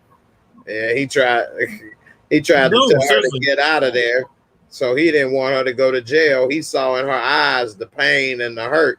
You think he kind of like this dude with her, or what? I don't like this dude. I don't like this dude. Everybody hates the mom, but I hate this. I don't like this dude. Wow, what he do? He cool. He actually No, showed compassion. He hear me waited. out. Hear me out. He let that woman run all Because over him. Say it again, bro. Hear me out. Because he's not being a man. If he was to stand up for himself and his daughter, then his daughter would have been alive. He should have took his wife to the side and said, "Look, we about to sit down and have a conversation about this. We're not just gonna kick her out of this house." Then his daughter wouldn't have been stressed out. She wouldn't have went to the Mo Better Blue Top. If he would just be a man, okay, stop letting your wife run all over you. I'm not saying dog your wife out, but you gotta. That's your daughter too, man. You can see he was a more understanding father. Yeah, you go in there and tell my daughter, "Oh, it's okay for you to have sex tonight." I mean, at the mall. I'm gonna go in there and be like, "You crazy?" So that's my problem. That's my problem with him. Yeah, I think support is basically saying what you did, that he needed to man up and take control of that household, letting his wife run too much. I'm not saying dog your wife out, but that's your daughter. You got to put your input in. You can't be just nothing. Like, come on now. Yeah, and the way the wife kind of caused all of this stuff one way or another. Exactly. Stressing out. Would have been like, no, hold on, no, we're not kicking her out. She's not no repellent. You, both of us, all y'all, sit down. What's going on in here? Right. Wait, why are you kicking her out? Right. That was wrong. They was just loving her when they heard her sing. Now she a repellent. Exactly. No, sit down. You don't have to leave. Sit down. Tell us what's going on. Oh, I'm gay. Okay. It's okay. You don't have to smoke crack. It's simple, man. Yeah, right. Being gay is better than a crackhead. Let's level on that. Do y'all think that Nicole's storyline was pointless though? Like, no, not at all. That was important. It was one of the most important storylines, L. Yeah. Okay, we're trying to see why. We're trying to see why Jukebox went crazy, right? So I mean, I'm like, okay. I think it was one of the most important storylines, L. Yeah, because she is gonna lose her mind. But okay. Probably for her life is one of the most important because it's in her formative years, and it shows how she dealt with the loss of somebody she really cared about in that early part of her childhood. Mm-hmm. And then that explains a little bit about why she was the person we saw in the first Power, a little bit heartless like she was. Right, so. A demon. Right. So you always would say on the other streams, you can't wait to see how or why she became the way she is. The Joker? The Joker. Yeah, I agree. Support. So, yeah. Anyway, Marissa, you think anything you want to add to this about their relationship or Jukebox? Are you talking about like the father too? Yeah, any of that. Yeah, the father. I think the father, he just lets the mother, like he lets the mother run all over him. Like he should have talked to her more, and maybe the daughter wouldn't have killed her. Well, she didn't kill herself, but maybe she wouldn't have been on drugs if the father would have said something like, "Tell the mama to chill, calm down," or something. Like the mother does too much. Right. You think if he would have put the foot down a little bit, that things would have been different? Yeah. Even though he might not agree with, Nicole's lifestyle, it's clear the mother didn't. But if he would have been like, telling the mother, even though we don't agree with her lifestyle, like let's try to hear her, let's try to understand her, be there for our daughter, Mm-hmm. Definitely. Sally Ann said, I like Nicole's father, but the mother was a wretch. The mother was a rebellion. So, yeah, because as soon as he came in, he was trying to tell her, you should leave, get out of here, hurry up, because he already knew. I think he know that she ain't worth a damn, but like he know it's cheaper to keep her right now because she came in like she was about to kill this girl. And but the thing about it is like if you okay, I understand what Brillo was saying, that he got a man up, and if it was for that, the girl went in it, I'm gonna crack. I'm halfway with you there, but at the same time, that's how some households, some men are just, they just suck us to their wives, man. That's just who they are. We can sit there and thinking. I don't mind that. But this your daughter life, man. You gotta man up. I understand that, Brillo, but every household ain't like me and your household, G. You know what I'm saying? Like, You don't get a pass for that. Yeah, that's why I don't dig. That's my only gripe with him. But I just wanted to say something about why Jukebox stayed there. Like people, like y'all asked, like why did she stay there? At that point, she didn't give a damn about what was gonna happen. She was so distraught to where she just was in a comfortable place, and she wasn't thinking about getting caught. She didn't care about going to jail or them coming back. She was just in mourning at that point. And this actor is killing the role. I mean, actress, sorry, is killing it. Yeah, very believable. Yeah, she did a great job this episode, especially when she didn't have that many lines. It was all in her face and her body language. And yeah, she did a great job with that. So you really felt the pain. She did cry a lot. And it looked real. It looked authentic, you know. So definitely, yeah, she did a great job with that. So we'll see what happens. She did get lucky when she did finally get arrested that Officer Burke looked out for her ass. So we'll see how that may play into the next episode. Maybe they may end up becoming friends or bosom buddies or something. And Jay, no, she 15, Jay. No. Oh my God. They be friends or something. Who knows, man? Yeah. And that's weird. So she might pull a Howard. Yeah. Juke a little older. Juke 16, right? Yeah, she's 16. So Raq was legal, 16. Raq was 16. What's the difference, L? What's the difference? Yeah, that is true. So we'll see what happens. Now, what's up with what happened with let me pull this up right quick. When Kanan finally went to go see his main squeeze, and she was gone. It seemed like they done both lost the loves of their lives. Davina then got put into foster care, and I think the babysitter snitched. And definitely the babysitter snitched. Yeah, yeah, the babysitter snitched. She got tired of watching the baby. She probably did the right thing too. She did, but she also, they did say they found her mama dead too. Maybe she got a blue top. Yeah, more blood of blue. Damn, I ain't think about that. Yeah, if she did get a blue top. Oh, that blue top is like Thanos snap, ain't it? It's like she got a blue top. I'm sure.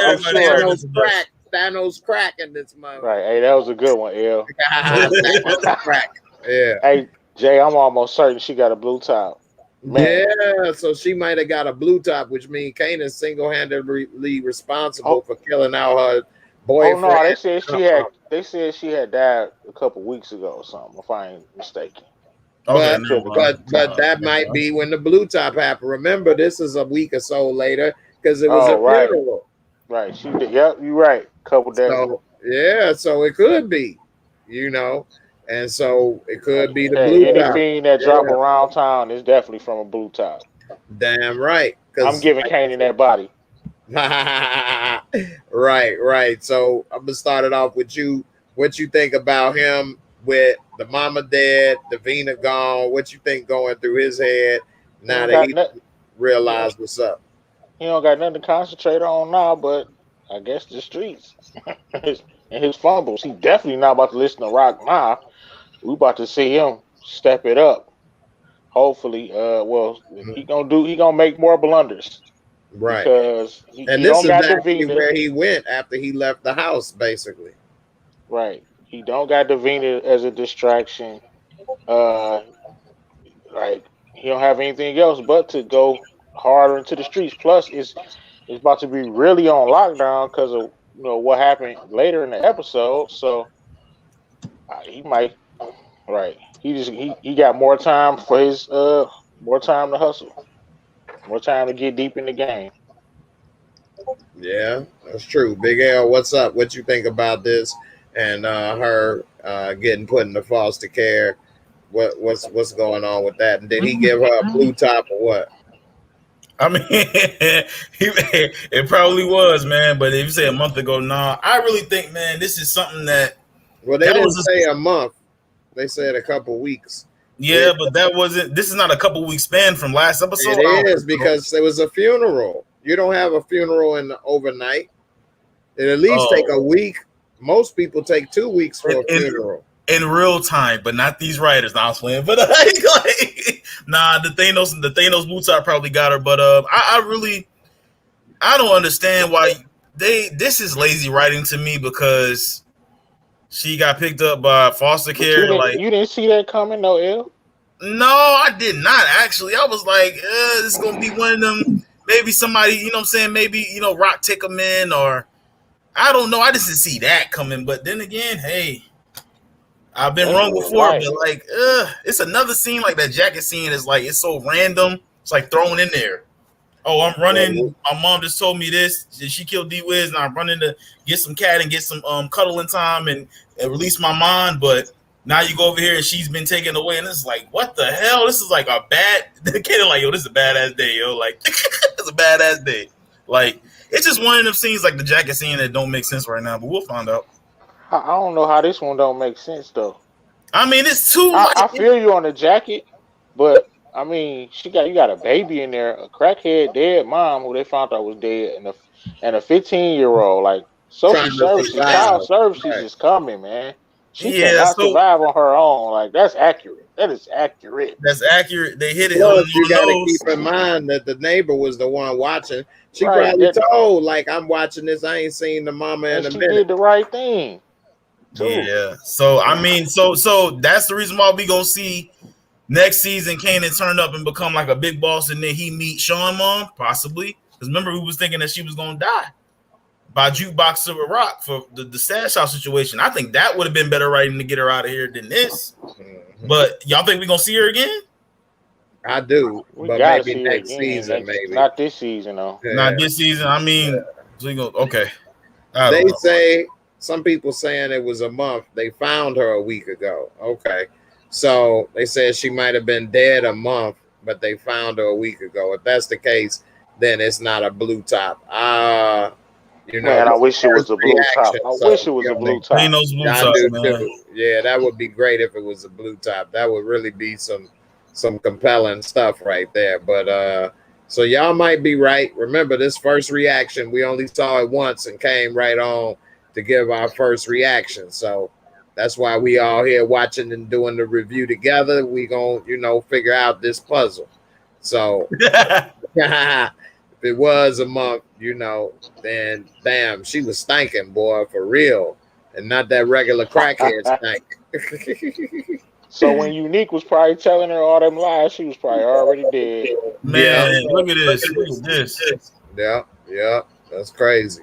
Marissa, what you think about Kanan Boo? Now she in foster care. Is he gonna see her again? What's up with that? Did the neighbor snitch? What's up? Somebody said Unique killed her. No, I don't think Unique killed her. I think that the next one, they probably got tired of watching the baby, and she probably said, I need to do something about this.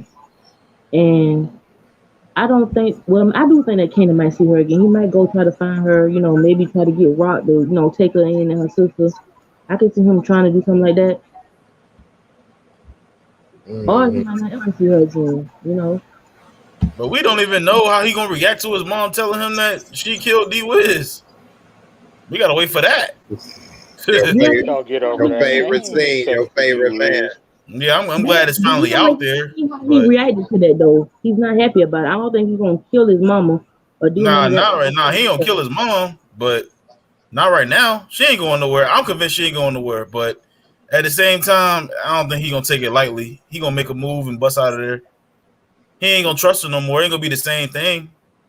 And sometimes that's worse than killing. You know what I'm saying? Like, right. I'm just not fucking with you no more. Or messing with you no more. But they don't trust each other though. She's lying to Kanan about stuff, and he's lying to her about stuff. So they have a toxic mother and daughter. Well, not mother and daughter. They have a toxic mother and son relationship. There you go. And I told you he wouldn't kill her, but that he'd probably just leave and be done with her, wouldn't talk with her no more. So. And you saying he gonna kill his mom for D-Wiz? Nah, I didn't say that. I said it's possible, but I also said that it's not gonna be the same. Like, put that killing shit to the side, bro. Like, it's not gonna be the same. It's not gonna be it's not gonna be the same mother-daughter relation. I mean, mother and son relate. I call it daughter too. Mother and son relationship. It's not gonna be the same thing, bro. It's over. You know what I'm saying? Like, it's not over, but to him, he don't trust her no more like that. I'm trying to tell you, it's gonna be like sister and brother now. It went from mother, son and daughter, son and mother to sister and brother. It's not gonna be the same at all. That's a wrap. I mean, that's how I see it. I don't even think it's gonna be a sibling relationship. I think it's gonna be at best high and by. There you go. Yeah. So I was trying to find that. I was trying to find that leeway, Jay. I didn't know the words for it, but yeah. Hey, Kanan about to go out on his own. Yep. She should have held that in. She just like Lulu. She definitely should have held that in. And I'm glad you brought that up about that with Lulu, because I told everybody, I know y'all Detroit fam was getting on me, but I told you, you don't never stop playing chess. You can't stop playing the game. Jay, didn't I say this last week? Didn't crazy ass Lauren say this last week, Jay? First, the same time, and Moochie. And Moochie said the same thing too. I was like, you agreeing with me? Oh my God. Like, that was stupid. That was stupid. It was stupid to tell him everything and then not try to, then get caught slipping at the house. If you're gonna do that, then you gotta be ready to tool up. That's what I was saying. I figured Lulu would have been ready to tool up and go and hit everybody. But Jay, you was right. Hey, I can say I was wrong. It's okay. Yeah, I mean, it's all good. I'm wrong a lot of times. So, hey, but Jay definitely was right on that, man. He definitely should have kept his mouth closed. I said it. You said it. It wasn't rocket science, bro. Like, cause they know where they know where your sister live at. They know where I didn't even know they knew where he lived at. That was even something else. They was Detroit and Brillo was right. If you talking about regular dudes, you know what I mean, then that's different. Right. But you talking about the killers. So you don't do that with killers. I expected Lulu to go on offense after that. I mean, that's an offensive move. So I figured he was gonna go on offense, but he went straight back to defense, just sitting around trying to listen to some Isley brothers. Come on, you got to go on offense, man.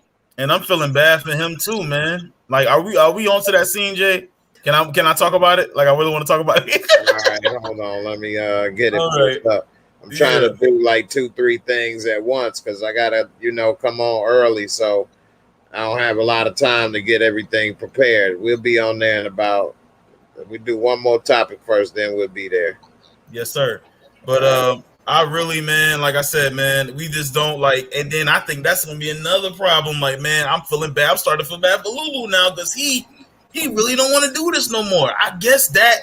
I know y'all say I love bringing up D-Wiz, but I guess that D-Wiz murder, it was a blessing in disguise for Lulu. Like, because he was like, this is deep. Like, I'm about to kill this little boy.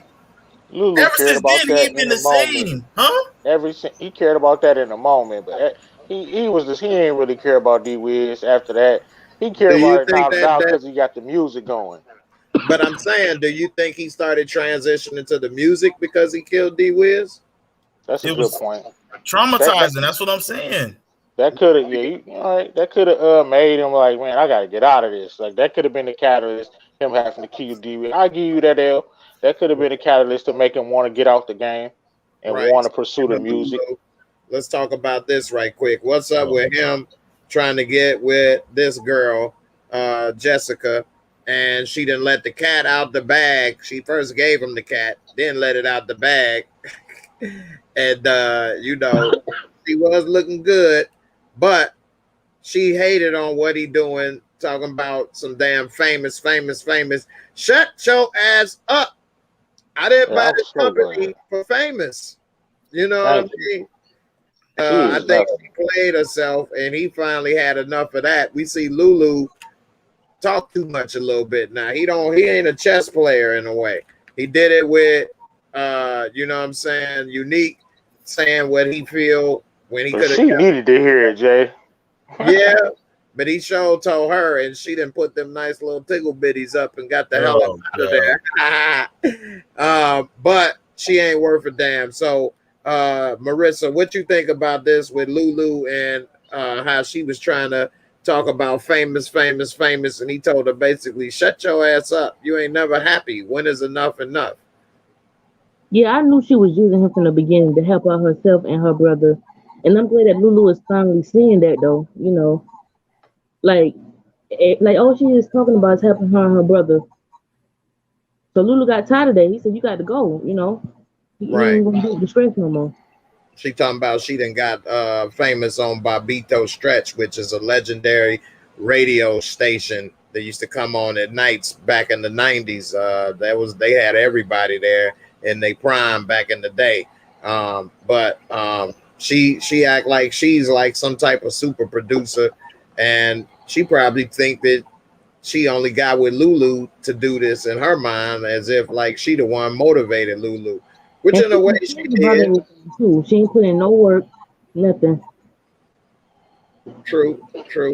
Well, go ahead, Big L. What's up with this girl right here? And she didn't piss Lulu off over here. Put the nice little tickle bitties up. I can't stand this girl with a passion, bro. I swear to God, bro. Like, she's a crab in a barrel. She's an actual girl that your mom tell you to look out for, bro. This chick, bro, is not for this man, bro. Like, she's so terrible. You know what I'm saying? Like, and we've been on this too.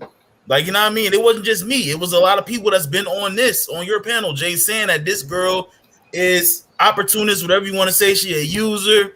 She one of them. She's poison, like Belle Biv DeVoe say. You understand what I'm saying? Like, she all that, bro. She's terrible. She's a crab in a damn barrel, bro. He need to scratch that immediately as soon as he can. But if he do survive this, there's a lot of people saying that he dead. I think she gonna be the reason why. She just gonna be one of them characters, man. But at the same time, Power do a lot of things. Does she get credit for putting motivation in him to want to get into the music biz?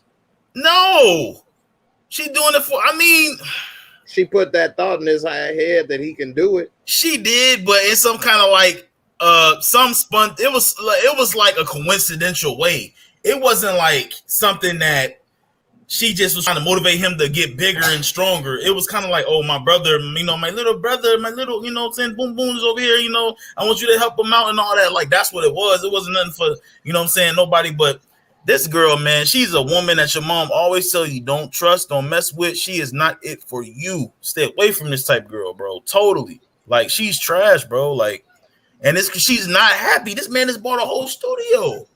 So I don't, man, look, crab in the barrel. Brillo, what's up? What you think about her? And is she using him? Is she right? Is she wrong?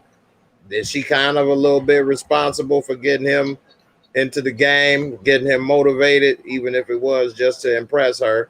I mean, what's up? Where she sure wasn't happy about that damn all she talking about is Lou what's his name? Famous Amos up in this piece, man. And this contract, man. He said, you ain't never satisfied. When is enough? John say it was motivation for her benefit. Mm-hmm. So, and also, I want to give a shout out to the 180 plus people watching right now live. Thank you all for watching. I appreciate it. Please subscribe if you're new. And, you know, go ahead, Brillo. What's up? What you think about her and her intentions? Well, of course, she didn't have honorable intentions. I mean, I've been saying she a slime ball since the beginning. She don't care nothing about nothing. Lulu, she only care about her brother. Yeah, she did put the battery in Lulu's back, but just like my man said, it was ultimately to benefit her. It didn't have nothing to do with benefiting Lulu. She even said it out of her own mouth. Yeah, I'm never satisfied. That's not something that you should let come out of your mouth. Like, come on, you're never satisfied. So how can we be together? Nothing that I do is gonna ever make you happy. You're gonna always gonna want more and want more and want more. That's just telling you about her character. Like, who says that I'm never going to be happy no matter what you do? Like, he needs to lose her quick, drop Famous. He don't need Famous. Even though Famous got bars. Oh my God, we're not finna do this. 3 need the body. Famous got bars. But yeah, man, she's a slime ball. We've been saying that. She's talking about I'm never satisfied. Like, ooh, I wish I could really say what I want to say, but We're Say editing it, it tonight. just It's say a it in family a show. creative way.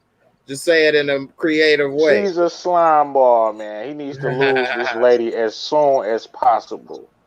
Right. Smart. All right, Dale came through. I appreciate you with the super chat support to the channel.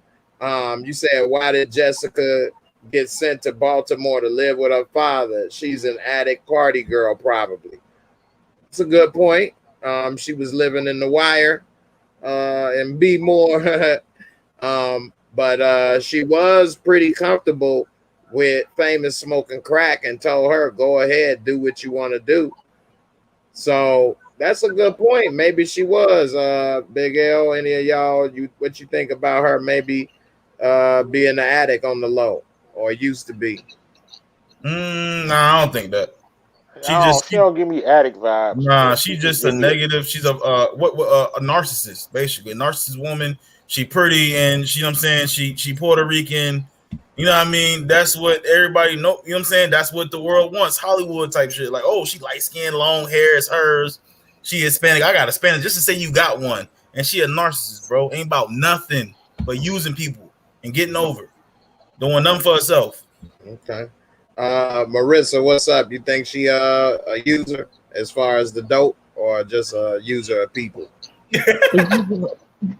She's a user of people. She's entitled and she's grimy. Okay. I mean, yeah, she I don't definitely. think she's on drugs. You know, she don't look like a drug addict. No, she don't look like a drug addict. She damn sure wasn't giving off no Pookie vibes with her body, but her attitude, boy, she damn sure is a user of people. That's for sure. All right, they go a super chat for you, Dale. Appreciate you coming through. They in this deadly game. It's just like blood sport, baby. this is so classic.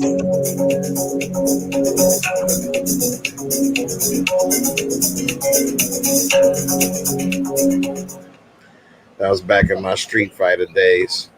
Yeah, that was my favorite movie as a kid, man. Man, Hey, I used to watch that almost every day. I still watch Bloodsport every time it come on TV. I watched it probably about 2 times this week already.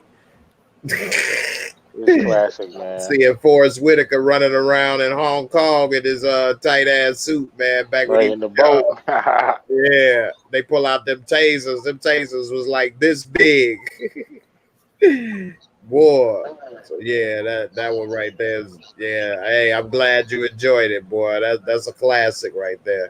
They put on your deuce, friend deuce. Okay, USA. Yeah, I remember that. Dude say, okay, USA. Yeah. All right. So we getting ready to get close to the last couple little scenes we're gonna talk about. The next one I want to get to is what's up with Marvin almost getting caught up with the okie doke. For one, he was tearing that little ass up, wasn't he? He was over there taking out some frustration on her. She had no idea she was getting, you know, the whole package for a reason. But I think that he didn't say and fall for what she was trying to trap him with about why you need the money. What do I owe you money for? For one, she sucks at trying to entrap somebody. What do you mean? What, like, that was so obvious she was trying to set him up. But I don't think he realized that. I think he just had a bad day with Raq. He got a lot on his mind, and he didn't feel like going through all that with her. He was ready to leave. He didn't got his roll off, time to shove off and keep it moving. He'll be back another time. You see, Marissa, what's up? What you think about this scene with the little, you know, wire under the table trying to set Marvin up? Yeah, she trapping for that. And Raq already killed her dog, so what makes you think that she's not going to kill you when she found out that she's trying to snitch on her brother and her, you know? And that was stupid. Like,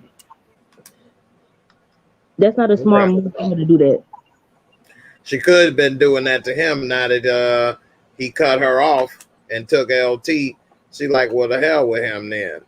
We ain't seen her since then, but now we see he's still hitting it. So I guess he never really did cut her off. We don't know what the hell what happened with that. But this is the That's first one time they got back thing. together since, you know, she said she been blowing up his phone and everything, and he haven't been answering.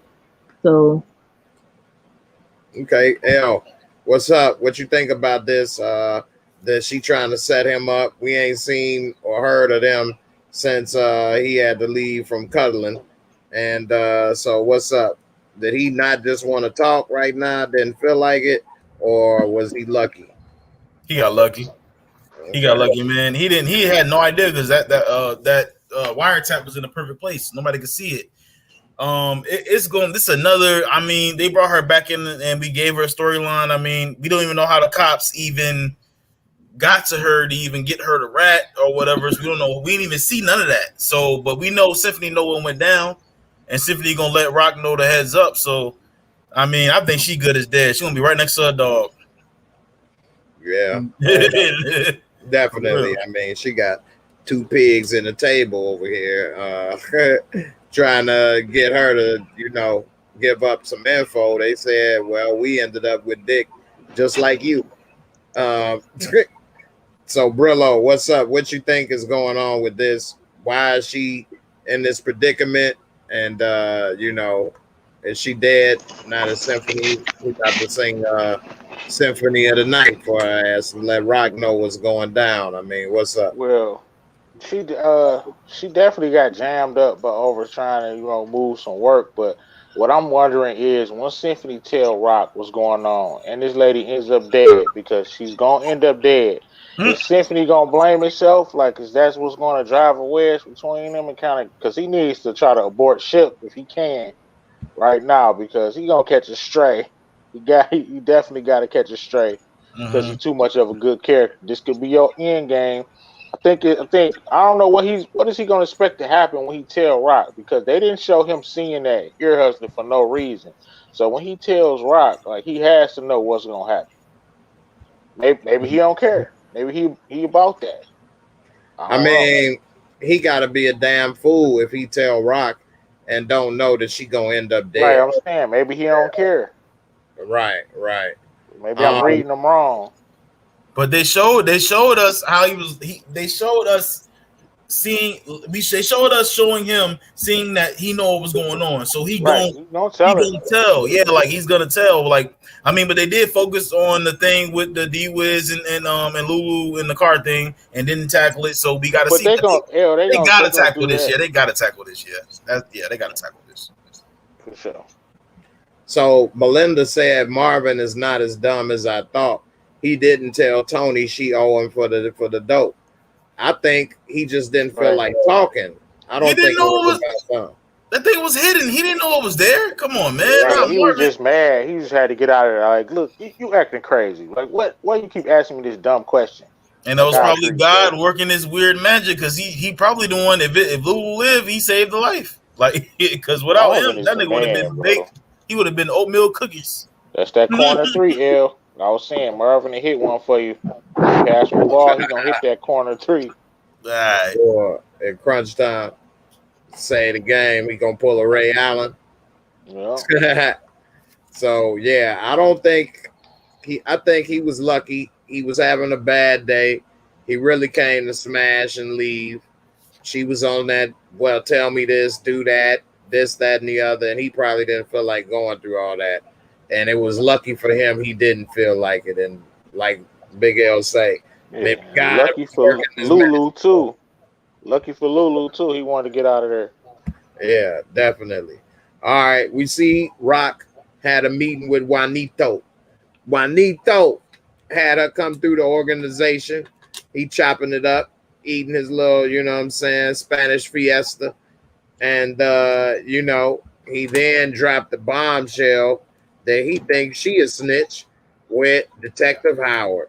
And it just got lucky for her that she did help his cousin get rid of Papi Chulo and put 2 in him. Because otherwise, I think she would have got taken out right then and there. What do you say about that, Brillo? Yeah, I think this was a good scene. I actually thought she was going to solidify her connect, but he found out about Howard, which shows he's doing his recon, which shows he's really that guy. He like, I had you followed. Nobody even saw, nobody even thought that was what was going on. He's looking into her. And the fact that she really got her hands dirty this time, everybody wanted to get her hands dirty, is the fact that she was able to diffuse that situation by telling him, like, what I'm gonna do, I'm gonna be killing somebody for your cousin, and then snitching on myself with the cops.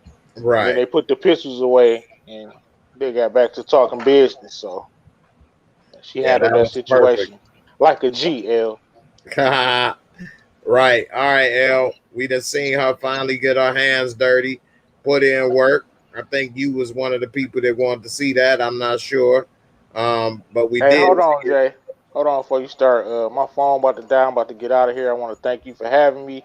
All right. Say you the realest, and peace. I'll see y'all on the next go round. All right, man. I appreciate you for coming through. And I'll catch you later in Discord, man. You take it easy, man. Yes, sir. All right, later, fam. All right. So L, we saw her get her hands dirty. So what's your feelings on that? And also, we also saw her making moves. So do you think that Unique is still smarter than Raq? Let's hear what you got to say. It was all her plan. She could have been taking that dude out. She been getting the ass whooped for how long? We've been seeing it, you know what I'm saying? So she could have been taking that dude out. I think she went to go see him, and she found out some kind of plan in her head to take if I take his cousin's husband out, then I could kind of gain his trust, and that could kind of be my alibi, just in case, you know what I'm saying, something happened or whatever, and that was a perfect alibi for anything. Even if it wasn't an alibi for her being seen with a cop, it could have been an alibi for something else. You know what I'm saying? So, because Hispanics love family, so that was smart on her behalf. I really don't think it was for that lady. I think Raq don't care about that lady, bro. It's for her benefit getting this new plug, to be honest. Build some trust, maybe. There you go. It ain't about that Spanish lady at all, because she took over the corner store regardless. And Poppy was still sitting there getting ran. All that he could beat up as a woman. So it wasn't about that. It was about getting that dope from the Colombian dude, from the top dude. So as far as right now, I mean, Raq is, as far as Unique and Raq, man, we gotta wait and see, because I'm kind of in the midst. I know we're gonna see next episode that Marvin's letting off a lot of crap, bro. But at the same time, we gotta wait and see, bro. At the same time, and I don't know right now. I mean, Unique is making more moves. Like, she making business moves as far as, like, she gonna be straight. She's not killing nobody important, though. But maybe it is important for her business and what she's trying to grow. She's trying to get rich and be the top boss. But at the same time, Unique is hitting like, she don't even know that her brother and what you call, you know what I'm saying? Unique hitting where the heart is, bro. He aiming straight for he's not dancing around. He's not worried about money. He's trying to get them out of there. That's all I'm saying. But that was for revenge, though, really. What do you mean? For the dumb stuff that Lulu said, right? Yeah, because he ruined old boy when he was at the buffet at the fish fry. Yeah, but at the same time, he hitting directly to the nose. Like, she trying to worry about her business. Like, he hitting right to the nose. So I'm not gonna say that she hasn't done anything to prove that she's smarter than Unique. But she did. She got his organization, got the police snatch his stuff up. You know, he was killing his own men because of that. You know, she also what else did she do? I'm trying to think. I just made a video actually about what she did. But y'all let me know what else she did in the thing, man. I'm trying to think. She he paying what 20% more to try to put her out of business, but she didn't do that. She had Howard get that. She did one more thing, man. But that's a good point, man. I'm getting old, man. Some of this stuff I can't remember on the top of the dome. Marissa, what's up? What else did she do to Unique? I know you be remembering some of this stuff. She had D. Will killed. But what did she do to Unique? She did something else. She had Howard.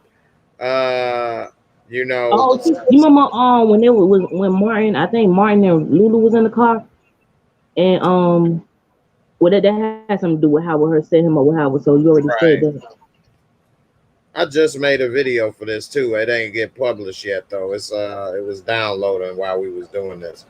But yeah, I'll think about it in a second, man. I'm getting old, man. Anyway, Marissa, what's up with this right here? And Raq and meeting with Juanito and the crew. What did you think about this? And they damn near killed her. She was calm under pressure though. That's one of the things I learned, man. You never let them see you sweat. So they even had guns on her, and she kept it cool. She didn't start to tweak out or trip.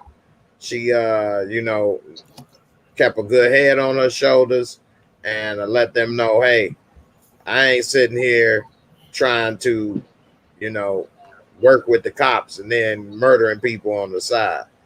So, I mean, yeah, she killed the dude to show her loyalty to Gabe. Whatever his name is. She did that to show her loyalty. That's why she was like, hold that thought 1 second. I remember now. Shout out to Slim.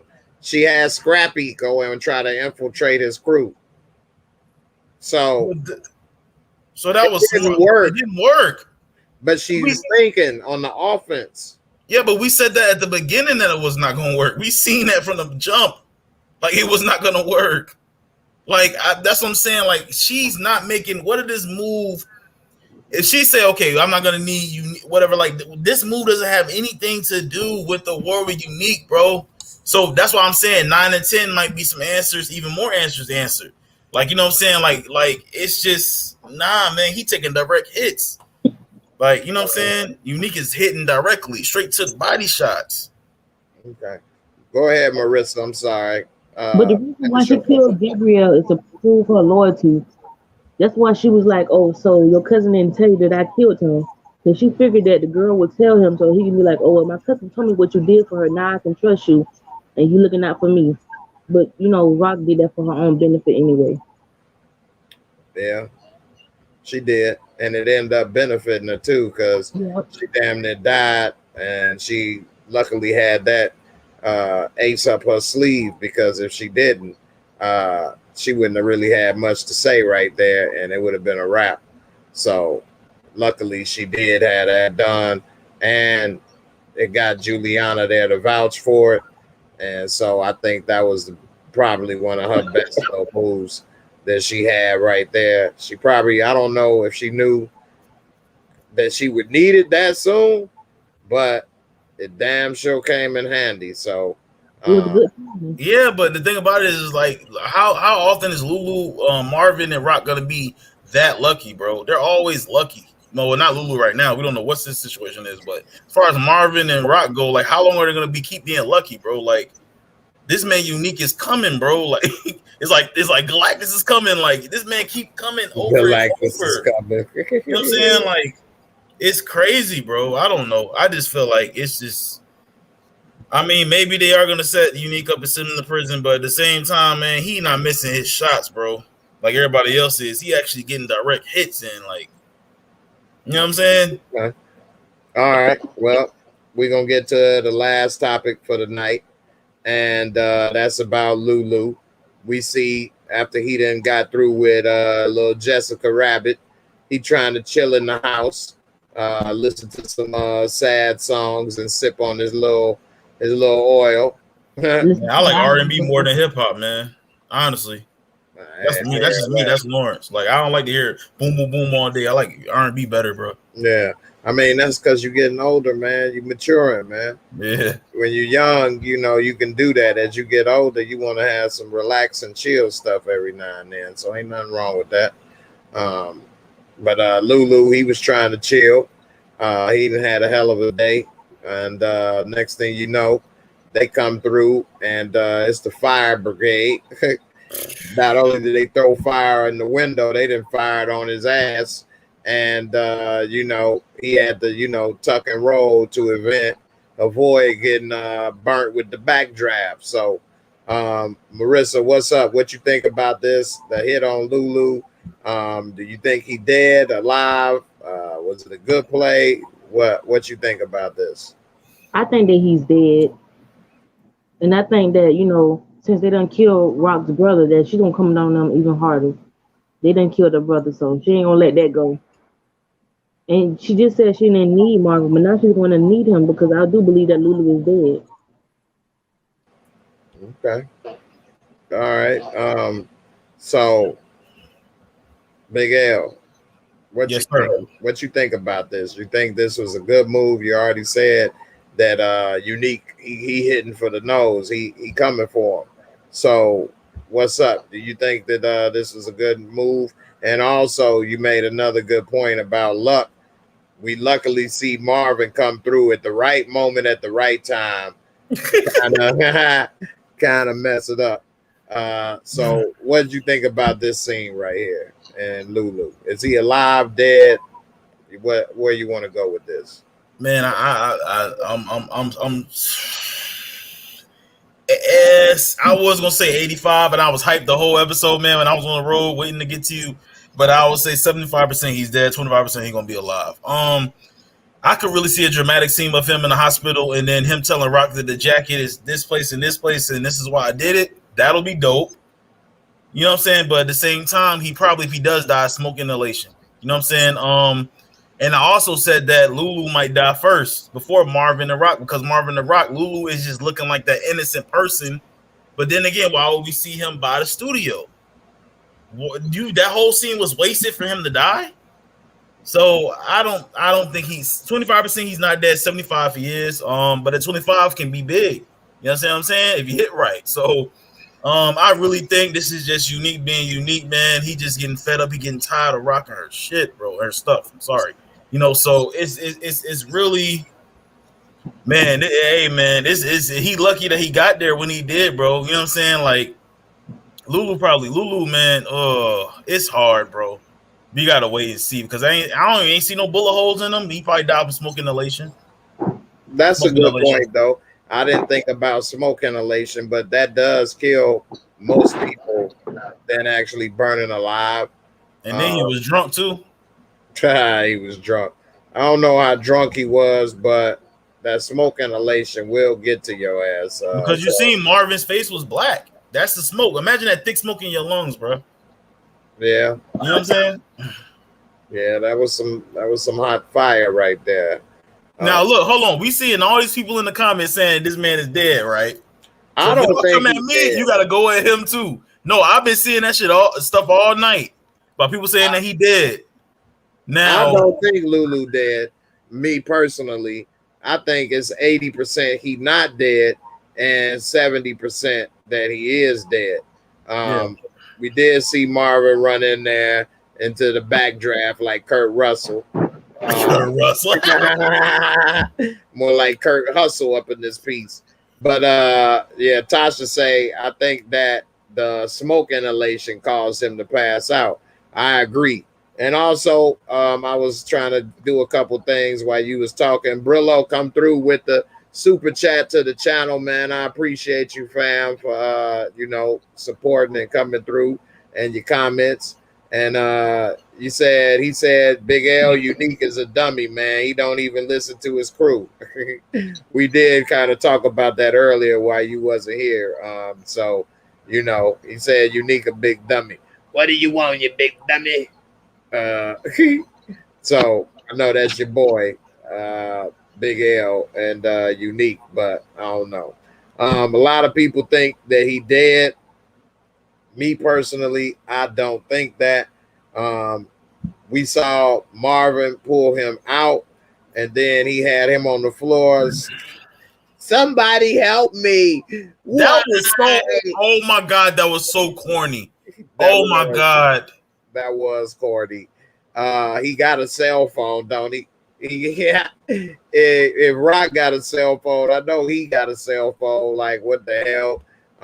But I guess he forgot how to use it. I could have swore I saw him with a cell phone in this show so far. Hey, I'm gonna say this though, real quick. Hold on. If he is dead, bro, what King Von say? Check the scope. That's your city. That's Chicago, Jay. Well, that's gonna be Unique. King Von, check the scope. I think if Lulu is dead, And we always Check the already score. saw in the preview, Marvin ain't playing no more games. So if Lulu is dead, that was the worst move he could have made because it had made Marvin, unleash the beast. And Marvin ain't playing no games now with his ass. Lulu brought it on himself in the diner, bro. That's true. I'm with you with that. My little 14-year-old brother would have known not to say nothing after missing a shot on somebody, bro. Nothing. Like, come on, man. Like, yeah, he played himself with that. So, here go a video right quick for Brillo. I got attacked not too long ago by this, beast, and I had to take this beast down.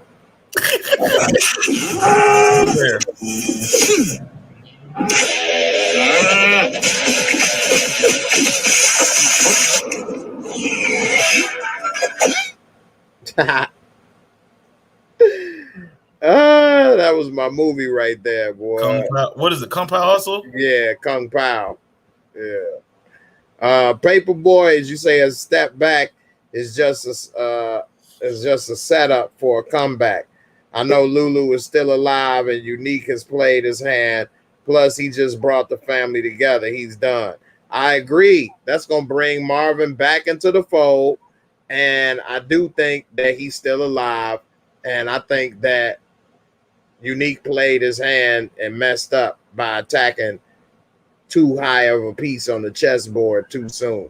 That's why I said that if he not, like, there was no reason for us to see him buying that studio. I mean, I know one person hoping he dead. That's gonna be Clown Camacho, hoping he dead because he get it by default. But I'm saying we would never seen that scene if he was so off. So that's why, like, this man, it could have been so much. This show could have been written so much better, bro. If it was like, we need to write our own show, Jay, for real. Like, man, like, I don't know. Midnight Madness got a good point. Lulu, he says, is done. Check his Instagram. I saw it, and he said it was great working with everybody or something to that effect. I don't have Instagram. But I don't think that means that he's dead. I don't think he can actually say, I'm dead, y'all, off the show, or I'm off the show. I could be wrong. I've been wrong before. I could be wrong this time. But I don't think that that's the case. But we'll see. We also thought that Scrappy was dead too, didn't we? Yeah, that's true. He was wrong about that. What's Lulu's name again in real life? I have no idea, dude. I don't know. Let me pull it up right quick, and I'll pull up his Instagram and let everybody know. If y'all know his name in the comments, go ahead and say it. Save me a little trouble of looking it up. Let me know if you see it while I'm typing it. Yeah, it doesn't look to Marvin Mays. Thanks, Savannah. All right, let me pull it up. Marvin Mays. Matter of fact, I'll type it in. Let y'all man, see King it. Von, for all you Unique fans, check the scope. So if it was a score to check, what would it say? What would the score be? Oh, but if he is dead, Unique is catching bodies. Like, what else is there? I mean, me and the Colombians getting that plug is all good, but Unique is catching bodies. And if he lives through this season without going to jail or getting killed, he won. He's winning by a long shot. Like, it's like Hail Mary, Antonio Brown, Thursday Night Football, like we saw down the field. Yeah, it's Malcolm Mays. Yeah. All right. Oh, man. That's crazy. I didn't see no funeral next week. What is Sir I didn't see no funeral. Y'all see our funeral, Jay? But next episode, I didn't see that. I ain't see that either. So let's see right here what this says. Malcolm Mays, Lulu. Okay, what's that on? He said it's been a blessing. Raising Kanan. Wow. They gave him that dead. They gave him that dead check. Wow. Somebody said, "Stop playing with my emotions." I'm hoping great acting, spectacular work. He wasn't even all that good acting to me. That's just me. Somebody saying, "Why you always die so fast on the best shows?" Now that's funny. On the best Can't show. help it. On the best show. What, Snowfall? I'm not even getting into that right now. When it's coming back, we still ain't got no date. Probably next year we'll get a date. Somebody said, why you ain't got no bedside manner? Wow. All right. He got some nice ladies over here commenting. The nigga rich and famous. What the hell? Rich and famous. He told young Jen, young and too solid. Who was young and too solid? He said they ain't got no bedside manner. Okay. All right. Whatever that may mean. So let's see. He said it's been a blessing, and everybody said he dead because he said he was blessed. That means it ain't no more blessings coming. It said had been a blessing. It's no longer a blessing, which means that he dead. Check the Instagram, y'all. Nah, but go back. Well, I mean, ain't that when it's over, they do that thing? I've never been a director or producer before, but they click that thing, right? Click what thing? It's like cut. That's it. It's a wrap. They do that after all the shows. But why would he do that and put it's been a blessing? Scene. But why would he do that and put it's been a blessing? I don't. He's dead, bro. Damn. And he's dead. That's a lot of. Okay, let me ask you this then, Jay. Speculation. That doesn't mean it's guaranteed. Okay, but if he is dead, then is this bad writing to kill him off that early? Like that? I think that would be messed up to take a good character with a lot of potential off the show so soon. Yeah. See what I'm saying? Yeah, and then it's all because he in the passenger seat though. All because he told him that. Look at this right here. He got it right here, the clapboard. Yeah, but it's not. It's a blessing though. Every time he was in the movie with Cuba Gooding Jr. Life of a King. Sir classic. Cut. How they keep Scrappy and not Lulu? Right. What the hell? Let's Savannah said with Crown. Come meet Crown, played by the prolific Quincy tonight, 12 a.m. Eastern Time on the Stars app. Okay. I don't think he dead. I don't think that says that he's dead. It could be. It's a nice little jag right here, though. Even when I'm stressed, I'm still that ninja. Hey Jay, that's a good poll topic to put it. Do you think Lulu dead or not? Yeah, I'm gonna do a video about that. Look at Crown's hair. He got that top braided. Man, my girl looking at that shit be like, man, I don't know why he do that. Like, baby, that's did it, son. Let him do what he want to do. Yeah. It says he is only in 10 episodes. He is done. Well, if he in 10 episodes, he ain't done because we only saw 8 episodes so far. This was episode 8. He gonna die in the hospital. So we got two more episodes. Somebody said Power stay spoiling with the descriptions, man. That's what I'm gonna talk to you about backstage, bro. Wait till we get backstage. All right. Marissa, you back? Yeah, I had to switch phones. All right. So what you think about this episode before we get up out of here? Anything you want to say? What you want to think about? Is he live? Is he dead? What's up before we get out of here? Dead. I think that he's dead. Okay. And if he is dead, that's stupid to kill him off that soon. You know. Thank you. He's a main character. You're not supposed to kill off a main character in the first season. But I also said that he's gonna die before Marvin and Raq. Also said that too. My mom. Yeah, but that don't mean it would be the first season. I mean, it's not. But I guess if Scrappy can survive, why not Lulu? Right?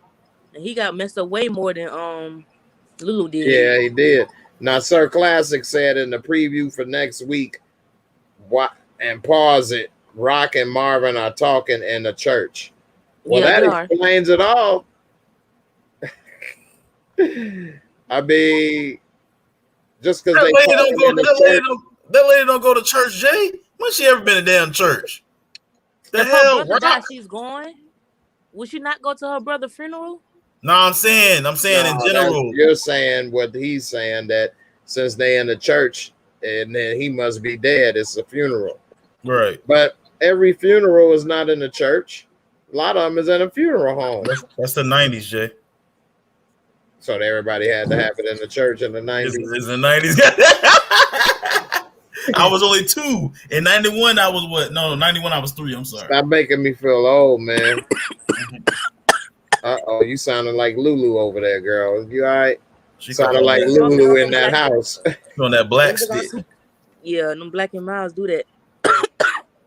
We gonna have smoke inhalation like Lulu in the second now. Yo, crazy. Nah, but man, hey man, I wanna hear. I mean, they gonna make an excuse about it, man. But at the same time, man, check the scope. What King Von say? I asked you what the scoreboard say. You ain't answered. The scoreboard is nah. I would say 1-0. It ain't really been no. I'm talking about the murders, man. Like Unique is hitting, bro. Like she trying to make that. She making deals with people she don't even know. You don't know this Colombian man just about to kill you. Now you making deals just because you murdered this other person? Like, these people's, man. Mark Dark said he alive, and Mark Dark pours all the Henny. Mark Dark is not doing anything different than us, though. He's speculating. He done work for power. They're not giving him information. I know it may seem that way, and he does have a lot of clips and stuff. But I used to, you might be new. I used to make a lot of videos till they, basically shut me down. So anyway, I agree that I think he alive too, but I could be wrong. So we'll see. We also thought that Scrappy was dead. He was wrong about that, wasn't he? This show is unpredictable, class. Yeah, I said that he was dead. I also said I was wrong too. Yeah, and they made him live, which is crazy. He on life support, but no. It would have been better if they was gonna kill Scrappy off. That would have been better. I mean, nobody cares if he's alive or not, though. Like, nobody even give a damn. Like, we don't care. Like, yeah. So next season better be good, bro, because they're bringing this in again, and then you already got like these. Never mind. I'll save it for later. This person said Mark and Courtney are real tight. She be shouting him out on LG Live. Last time I saw, she was hating on him. What are you talking about? Mark and Courtney. She was saying he said something that she didn't like, and she didn't do it. But anyway, believe what you want to believe. More power to them both.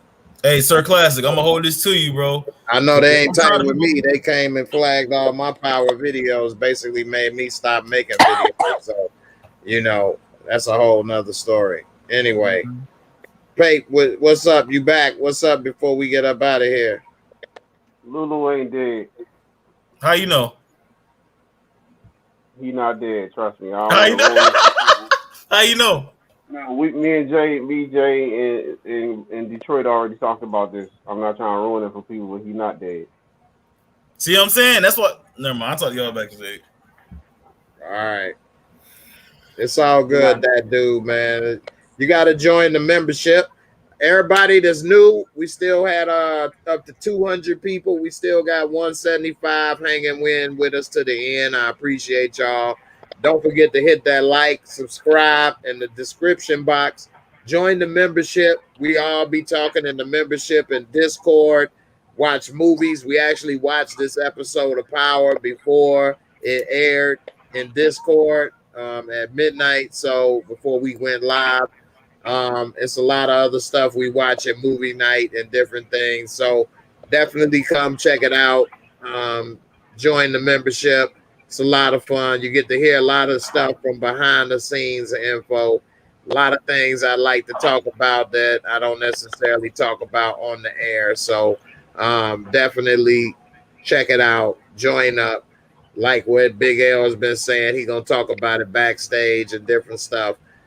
You're missing out on a lot of inside info and a lot of fun as well. So definitely join up. Thank everybody for coming through. Brillo, You know, Marissa, Big L coming through on the road, made it here right on time.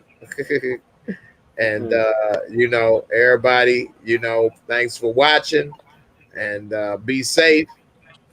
And I'll catch y'all later tonight at around 10 p.m. this Sunday with another breakdown of the episode, and a few more topics that we didn't cover tonight. We gonna cover. So, with that being said, everybody be safe, and I'll see y'all later. Peace. Hey, hey. Peace.